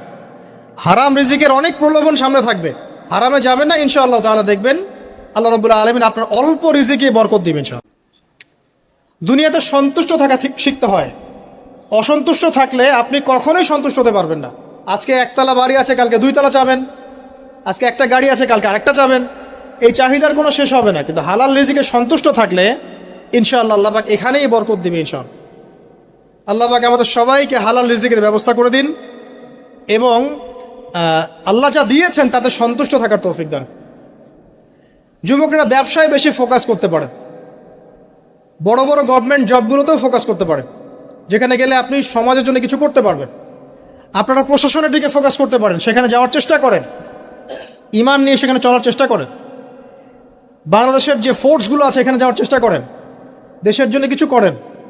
মুসলিমরা যদি এখান থেকে সরে আসে আস্তে আস্তে, তাহলে এখানে সমস্ত জায়গাগুলো খারাপ মানুষ দিয়ে ভর্তি হয়ে যাবে, তখন সিচুয়েশন আরও খারাপ হয়ে যাবে। যারা এগুলোতে যেতে পারছেন না, কৃষি কাজ করেন, কোনো নিজস্ব কোনো প্রজেক্ট লঞ্চ করেন, ক্রিয়েটিভ হন, উদ্যোক্তা হন, দেখবেন ইনশাআল্লাহ তাআলা আপনার ওই নতুনত্বের মধ্যে আল্লাহ পাক বারাকা দিবেন ইনশাআল্লাহ। আমি এমনও ভাইকে চিনি যারা লন্ডন আমেরিকা থেকে পড়াশোনা করে এসে বাংলাদেশে এসে এই যে বিভিন্ন অর্থনৈতিক যে প্রজেক্টগুলো আছে এগুলো লঞ্চ করেছে। আপনার ডেইরি প্রজেক্ট করেছে, পোলট্রি করেছে, হ্যাঁ, তারপরে কাপড়ের ফেব্রিক্সের ব্যবসা করেছে, ঠিক আছে, কম্বলের প্রজেক্ট করেছে, মানে অনেক ক্রিয়েটিভ অনেক কাজ করেছে, যেগুলো কিন্তু তারা না করলেও পারতেন, বড় চাকরি তারা করতে পারতেন। ক্রিয়েটিভ কাজ করেছেন, উদ্যোক্তা হয়েছেন, আল্লাহ পাক তাদেরকে এত সচ্ছলতা দিয়েছেন মাশাআল্লাহ, তাদের কাছে মানুষ এখন ধার চাচ্ছে টাকা পয়সা। আমি এমনও মানুষকে চিনি যিনি হারাম চাকরি ছেড়ে দিয়ে শশার ব্যবসা করা শুরু করেছিলেন। হারাম চাকরিটা কিন্তু বড় চাকরি ছিল, এই চাকরি ছেড়ে দিয়ে তিনি শশার ব্যবসা করা শুরু করেছেন। এখন তিনি মানুষকে টাকা ধার দেন।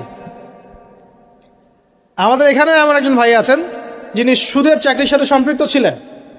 কোনো একভাবে আল্লাহ পাক তার কানে এই মেসেজ পৌঁছে দেন এটা হারাম। তিনি 70 থেকে 80 হাজার টাকা বেতন পেতেন প্রতি মাসে। এখন তিনি কৃষিভিত্তিক প্রজেক্ট নিয়ে কাজ করছেন, আল্লাহ পাক তাকে সচ্ছল রেখেছেন। তো হালাল রিজিকে ফোকাস করেন, ইনশাআল্লাহ আপনার ইবাদত আল্লাহ পাকের কাছে সরাসরি কবুল হবে ইনশাআল্লাহ। আর হারামে গেলে ইবাদত কবুল হবে না, এটাই ফুল স্টপ। হারাম রিজিক থাকলে ইবাদত কবুল হবে না, এটা ফুল স্টপ, এখানে কোনো সুযোগই নাই ডানেভাবে তাউইল করার। 6, পার্ট টাইম দিনের দাওয়াতি কাজ সবাইকে করতে হবে। ইলম অর্জন করেছি, তওবা করেছি, এখন আমল করছি, হালাল রিজিক আছে, এখন পার্ট টাইম দিনের দাওয়াতি কাজ সবাইকে করতে হবে। শুধু একজন আলেম করবেন, ফকিহ করবেন, মুহাদ্দিস মুবাল্লিগ করবেন তা নয়, সবাইকে মিনিমাম পার্ট টাইম দায়ী হতে হবে।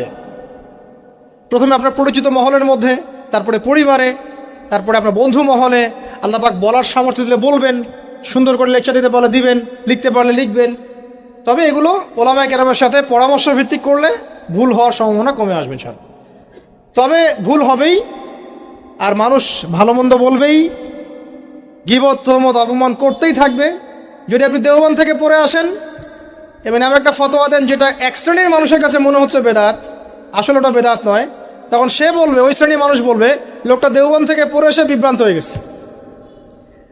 যদি আপনি মদিনা থেকে পড়ে আসেন, পড়ে আসার পরে এমন একটা কথা বলেন যেটা আরেক শ্রেণীর মানুষের কাছে মনে হচ্ছে এটা ভুল, ওই শ্রেণীর মানুষ বলবে লোকটা মদিনা থেকে পড়ে এসে বিভ্রান্ত হয়ে গেছে।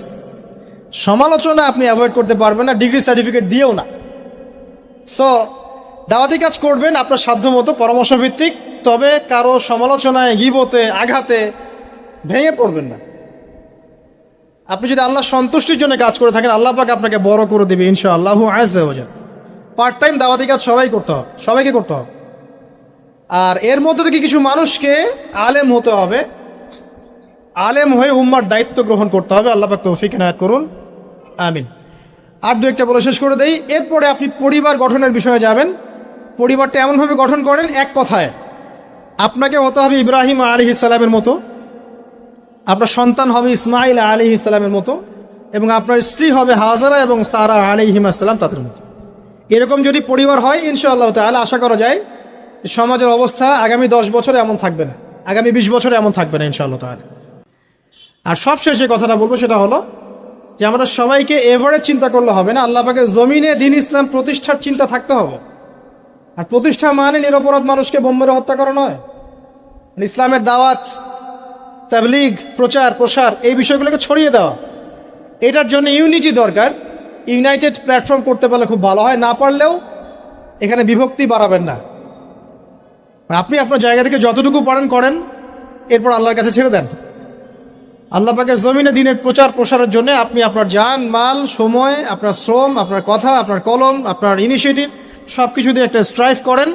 ওই কাজটাই আপনার প্রজেক্ট, যেটা আপনি কালকে আমাদের মাঠে আল্লাহর সামনে দাঁড়িয়ে বলবেন, আল্লাহ আমি আমার দুনিয়ার হায়াতে তোমার দ্বীনের জন্য এতটুকু কাজ করে আসতে পেরেছি, আল্লাহ এই ওসিলায় আমাকে মাফ করে দাও। আল্লাহ রাব্বুল আলামিন আমাদের সবাইকে এই কাজগুলোর উপর আমল করার তৌফিক দান করুন, আমিন। শেষ করার আগে আমরা দোয়া করি, আল্লাহ রাব্বুল আলামিন আমাদের সবাইকে সমকালীন প্রেক্ষাপটটা বোঝার তৌফিক দান করুন, আমিন। আল্লাহ রাব্বুল আলামিন আমাদের সবাইকে চলমান ফিতনাগুলো সম্পর্কে সচেতন থাকার তৌফিক দান করুন। আল্লাহ সুবহানাহু ওয়া তাআলা আমাদের সবাইকে দ্বীনের ইলম অর্জন করার তৌফিক দান করুন, আমাদেরকে খাস তওবা করার তৌফিক দান করুন, বেশি বেশি আমল ও সালেহ করার তৌফিক দান করুন, হালাল রিজিকের ব্যবস্থা করে দিন। আল্লাহ পাক আমাদের সবাইকে আদর্শ ইসলামিক পরিবার করে দিন। আমরা দোয়া করি আমাদের সন্ততিদেরকে আল্লাহ পাক মুসলিমের মতো মুসলিম রূপে মানুষ করার তৌফিক দান করুন এবং উম্মার বিজয়ের জন্য আমাদেরকে আমাদের জান মাল সময় শ্রম ব্যয় করে আল্লাহর পথে কাজ করার তৌফিক আল্লাহ পাক আমাদের সবাইকে দান করুন, আমিন। আপোষে গীবত তহমত কাদা ছোড়াছুড়ি ইখতিলাফগুলোকে আল্লাহ পাক দূর করে দিন। মুসলিম উম্মাকে এক ভেবে সবাইকে নিজের ভাই মনে করে দিনের পথ চলার তৌফিক আল্লাহ পাক সবাইকে দান করুন, আমিন। উম্মার ছেলেরা এখন বলছে আল্লাহ বলতে কেউ নাই, মহাবিশ্ব সৃষ্টি হয়েছে বিগ ব্যাং থেকে, এরপরে আর কিছু না। মুহাম্মদ সাল্লাল্লাহু আলাইহি ওয়াসাল্লাম উম্মাহ এখন বলছে যে ইসলাম ওই যুগে চলতো, এই যুগে চলে না। ইসলামের প্রতিটা বিধান ফান্ডামেন্টাল মৌলবাদী তত্ত্ব, এগুলো ওই যুগে চলতো, এই যুগে চলে না। ইসলাম একটা সাম্প্রদায়িক ধর্ম, পর্দা একটা সেকেলের কথা, নারীদেরকে পিছিয়ে দিচ্ছি আমরা। মুহাম্মদ সাল্লাল্লাহু আলাইহি ওয়াসাল্লামের উম্মাহ এখন এই কথা বলছে। হয়তো এই কারণেই আল্লাহ রাব্বুল আলামিন যখন নবী সাল্লাল্লাহু আলাইহি ওয়াসাল্লামকে জিজ্ঞাসা করবেন তোমার উম্মতের এই অবস্থা কেন হয়েছিল, সূরা ফুরকান পড়ে দেখেন, নবীজি বলবেন ইন্না কওমি ইত্তাখাযু হাযাল কুরআনা মাহজুরা, হে আল্লাহ আমার কওম এই কোরআনকে অনেক দূরে পরিত্যাগ করেছে। মনে কষ্ট নিয়েন না, সমস্যা ফাইন্ড আউট করতে হয় আগে, তারপরে সলিউশন। বেশি না, আমি আপনাকে রিকোয়েস্ট করব আপনি 1400 বছরের হিস্ট্রি পড়েন, মাত্র 1400 বছর, এত বেশি সময় লাগবে না। 1400 বছরের হিস্ট্রি পড়েন, আপনি বুঝবেন একটা সিংহের মতো জাতি এখন আমরা বিড়াল হয়ে গেছে। সিংহের মতো গর্জন দিতে হবে একটা জাতি, যে একটা হুঙ্কার ছাড়লে বিশ্বের পরাশক্তি থরথর করে কেঁপে যেত, এখন পরাশক্তির হুঙ্কার ছাড়া আমরা থরথর করে কেঁপে যাই। বেশি না, 1400 বছরের হিস্ট্রি পড়েন। শুরু করেন নবী সাল্লাল্লাহু আলাইহি ওয়াসাল্লামের যুগ থেকে। নবী সাল্লাল্লাহু আলাইহি ওয়াসাল্লামের যুগ থেকে শুরু করেন, সেখানে গিয়ে দেখবেন ওই যুগটা ছিল জাহিলি যুগ, টোটালি জাহিলিয়া। মানে এমন কোন পাপাচার ছিল না যেটা ওই যুগে ছিল না। শিরক ছিল, মূর্তি পূজা ছিল, মাধ্যম পূজা ছিল, কবর পূজা ছিল, মৃত মানুষের পূজা ছিল, সুদ ছিল, বিকৃত ধর্ম তারা পালন করত, বলতো ইব্রাহিমের ধর্ম পালন করছি এই বলে বিকৃত ধর্ম পালন করত। নগ্ন হয়ে তাওয়াফ করত, তারা মনে করতো এটা হজ। তারা সুদ খেত, চক্রবৃদ্ধি হারে, সুদের টাকা দিতে না পারলে মানুষকে দাস বানিয়ে ফেলত। তারা মাদক দ্রব্য সেবন করত, ম্যাক্সিমামে মেয়েদেরকে তারা পণ্যের মতো ব্যবহার করত। কোনো কোনো ক্ষেত্রে জীবন্ত কবরও দিয়েছে কন্যা সন্তানকে। এবং সামান্য বিষয় নিয়ে আপোষে গোত্রীয় হানাহানি মারামারি কাটাকাটিতে লিপ্ত হতো। টোটাল জাহিলিয়াতপূর্ণ একটা সমাজ ছিল। আমি আপনাকে এখান থেকে পড়াশোনা করতে বলছি। এই সমাজের মধ্যে নবী সাল্লাল্লাহু আলাইহি ওয়াসাল্লামকে পাঠানো হয়েছে নবী হিসেবে, এজ এ নবী, আখিরি নবী, শেষ নবী, যার পরে কোনো নবী আসবেন না। গোলাম আহমেদ কাদিয়ানী এবং তার অনুসারীরা যতই দাবি করুক না কেন, মুহাম্মদ সাল্লাল্লাহু আলাইহি ওয়াসাল্লামের পরে কিয়ামত পর্যন্ত কোনো নবী আসবেন না। এটা একটা কুফরি মতবাদ। যে মতবাদটাকে কুফরি মনে করবে না, সেও কুফরির মধ্যে আছে, কোনো সন্দেহ নেই। যতই কিছু বলুক না কেন, যত দলিল প্রমাণ দেখ না কেন, আর দলিল প্রমাণগুলো এত কঠিন, কোন কোন ক্ষেত্রে মুসলিমদের মাথা ঘুরে যাচ্ছে। এত উঁচু মানের ইংরেজিতে লিখেছে যে আমরা ইংরেজি পড়ার পরেও এখন বুঝতে পারি না অনেক কিছু। এত জটিল ভাবে উপস্থাপন করেছে, মানুষের ব্রেইনটা ওয়াশ করে ফেলবে। স্বীকার করতে বাধ্য হচ্ছে মানুষ এক পর্যায়ে, এবং তাদের সংখ্যা দিন দিন বেড়েই চলছে।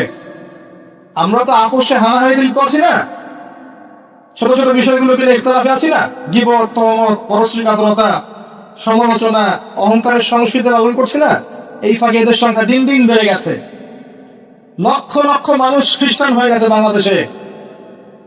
মানুষ ভিতরে ভিতরে শিয়া হয়ে যাচ্ছে, ভিতরে ভিতরে কাদিয়ানী হয়ে যাচ্ছে। খবরই তো নাই আপনাদের।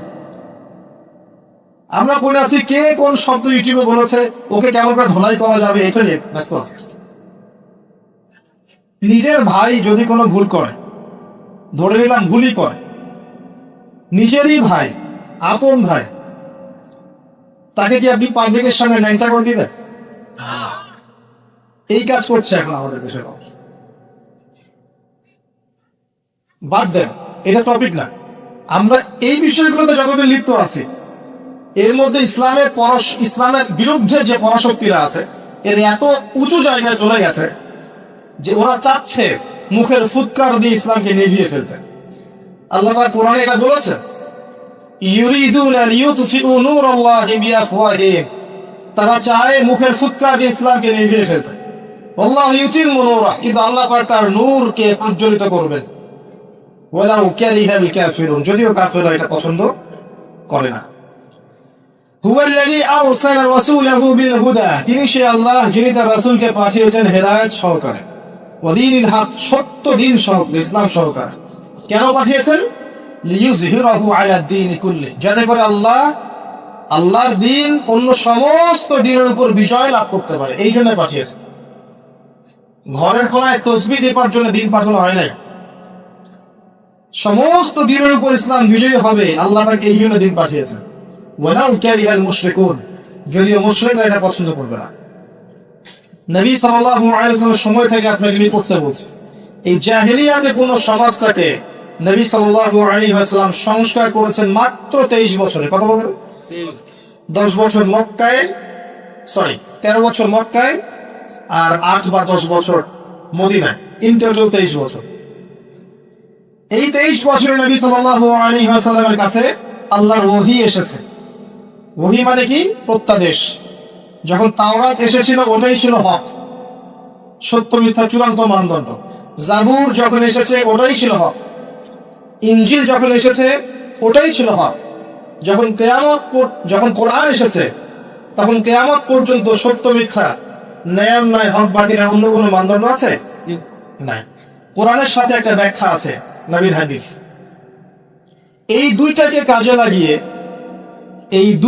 কাজে লাগিয়ে নবী সাল্লাল্লাহু আলাইহি ওয়াসাল্লাম 23 বছরে ওই জাহেলিয়াতের মক্কাকে এমন ভাবে সংস্কার করেছেন সাহাবীদেরকে নিয়ে, যে না সেখানে কোনো শিরক আছে, না সুদ আছে, না জেনা, না ব্যভিচার, না আপনার মাদক, না গোত্রীয় হানাহানি, না ইসলামকে দমন করার কোনো শক্তি, কিচ্ছু না। আমার কথা কি বোঝা যায়?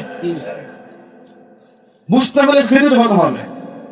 ওই যে শুরুতে বলছিলাম, মুসা আলাইহিস সালাম প্রশ্ন করছেন, নৌকা কেন ফুটা করলেন? নৌকা ফুটা করলেন অন্যায়, তারা আমাদেরকে পার করে দিল নদী, বিনা পারিশ্রমিকে নৌকা ফুটা করে দিলেন। বাচ্চাকে কেন হত্যা করলেন? অন্যায়, এক নিষ্পাপ বাচ্চাকে হত্যা করে ফেললেন। দেয়াল নির্মাণ করতে গেলেন কেন বিনা পারিশ্রমিকে? ওরা তো আমাদেরকে কোনো মেহমানদারিও করলো না। খিদির আলাইহিস সালাম বলছেন, শোনো, নৌকা এই কারণে ফুটা করেছি যে পিছনে জলদস্যু ছিল, না ফুটা করলে নৌকা তারা নিয়ে চলে যেত। বাচ্চাকে এই কারণে হত্যা করেছি, এই বাচ্চা বড় হলে অনেক বড় কাফের হতো। দেয়াল এই কারণে নির্মাণ করেছি, এই দেয়ালের নিচে এই দুই এতিম বাচ্চার রেখে যাওয়া পৈতৃক সম্পত্তি আছে, এরা যখন বড় হবে তখন পাবে। হে মূসা, আপাত দৃষ্টিতে তোমার কাছে মনে হয়েছে প্রতিটা কাজে অন্যায়, কিন্তু আল্লাহর নূর দিয়ে যদি তুমি দেখতে তাহলে বুঝতে পারতে প্রত্যেকটা কাজের পিছনে একটা কারণ ছিল। এখনকার সিচুয়েশন, পরিস্থিতি, আগামী প্রেক্ষাপট, ইসলামের সোনালী অতীত থেকে নিয়ে ঈসা ইবনে মারইয়ামের ইসলামী খেলাফত সামনে যেটা আসতে আছে, এই পুরো ফেজটা বুঝতে হলে, সমস্যাগুলো চিহ্নিত করতে হলে এবং সলিউশন অ্যাপ্লাই করতে হলে আপনাকে এক চোখ দিয়ে দেখতে হবে না, এক কান দিয়ে শুনলে হবে না। আপনার খিদির আলাইহিস সালামের মতো বাহ্যিক অভ্যন্তরীণ উভয় দৃষ্টিকে কাজে লাগিয়ে দেখতে হবে। আমার কথা কি বোঝা যাচ্ছে? যদি এটা না করতে পারি তাহলে কি হবে? সূরা আরাফ 179, ওয়ালাকাদ যারানা লিজাহান্নামা কাসীরান মিনাল জিন্নি ওয়াল ইনস, প্রচুর জিন আর মানুষকে আমি জাহান্নামে পূর্ণ করব। প্রচুর জিন আর মানুষকে দিয়ে আমি জাহান্নাম পূর্ণ করব। লাহুম কুলুবুন লা ইয়াফকাহুনা বিহা, কারণটা হচ্ছে ওদের হৃদয়ে দিয়েছিলাম, উপলব্ধি করেনি। ওয়ালাহুম আ'য়ুনুন লা ইউবসিরুনা বিহা, দু চোখ দিয়েছিলাম তখনও দেখতে চেষ্টা করেনি। ওয়ালাহুম আযানুন লা ইয়াসমাউনা বিহা, কান দিয়েছিলাম শোনেনি।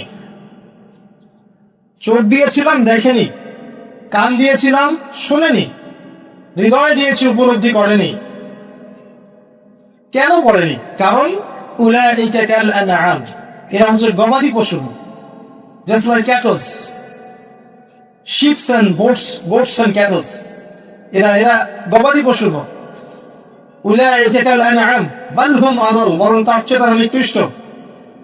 ওয়া উলাইকা হুমুল গাফিলুন, বরং তারা হচ্ছে গাফেল সম্প্রদায়, এবং তারা গাফেল আল্লাহ বলা একটা সম্প্রদায়।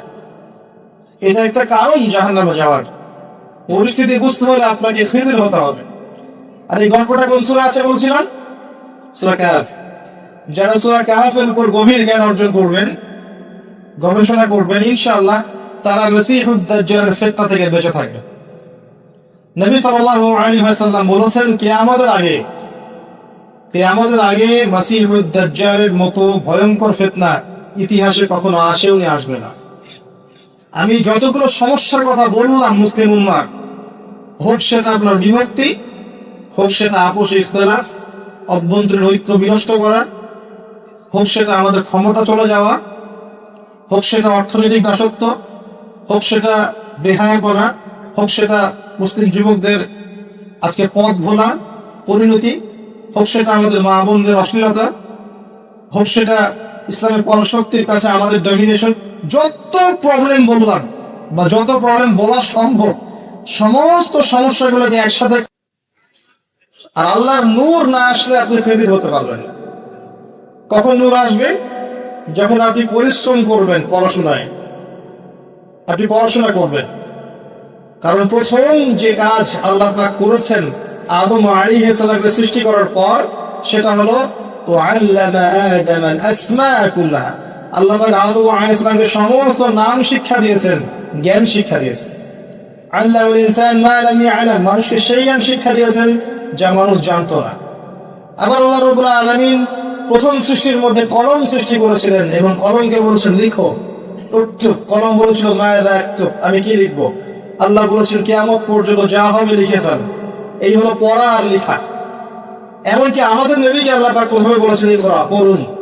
এই পড়া আর লেখা, প্রথমে আপনার পড়া লেখা, তারপরে সাবজেক্ট চুজ করা, যেখানে পড়ছেন সেগুলো পড়বেন।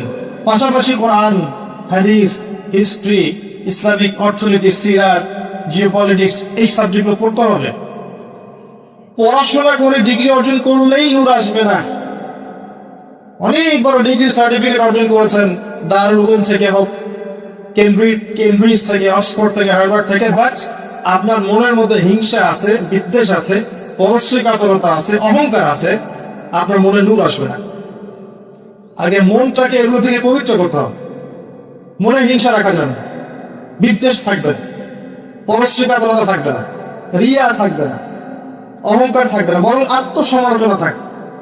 নিজেকে ছোট করার মানসিকতা থাকবে, তুচ্ছ করার মানসিকতা থাকবে, নিজের ভুল আয়নায় দেখার মানসিকতা থাকবে, অন্যটা পরে। এগুলো যখন হবে, মন যখন পবিত্র হবে, কলব যখন পরিষ্কার হবে, পরিষ্কার পাত্রেই আল্লাহ নূর আসে, অপবিত্র পাত্রে আল্লাহ নূর আসবে না। কথা বোঝা যাচ্ছে কি? এর পাশাপাশিও আল্লাহ পাকের ফরজ ওয়াজিব ঠিকঠাক মতো আদায় করে নফল বাড়াতে হবে। নফল দান সাদাকা, নফল কোরআন তেলাওয়াত, নফল তাহাজ্জুদ, জিকির আজগার, বেশি বেশি দোয়া, আল্লাহকে স্মরণ করা, আল্লাহর ধ্যান করা, মানে আল্লাহ তাসবিহ তাহলিল করা, আল্লাহকে স্মরণ করা, আল্লাহকে ডাকা, দোয়া করা, আল্লাহর সাথে সম্পর্ক গাঢ় করা। তখন আল্লাহর নূর আপনার কলবে আসবে ইনশাআল্লাহ। তখন আপনি দুই চোখ দিয়ে দেখতে পারবেন ইনশাআল্লাহ আযজা ওয়া জাল।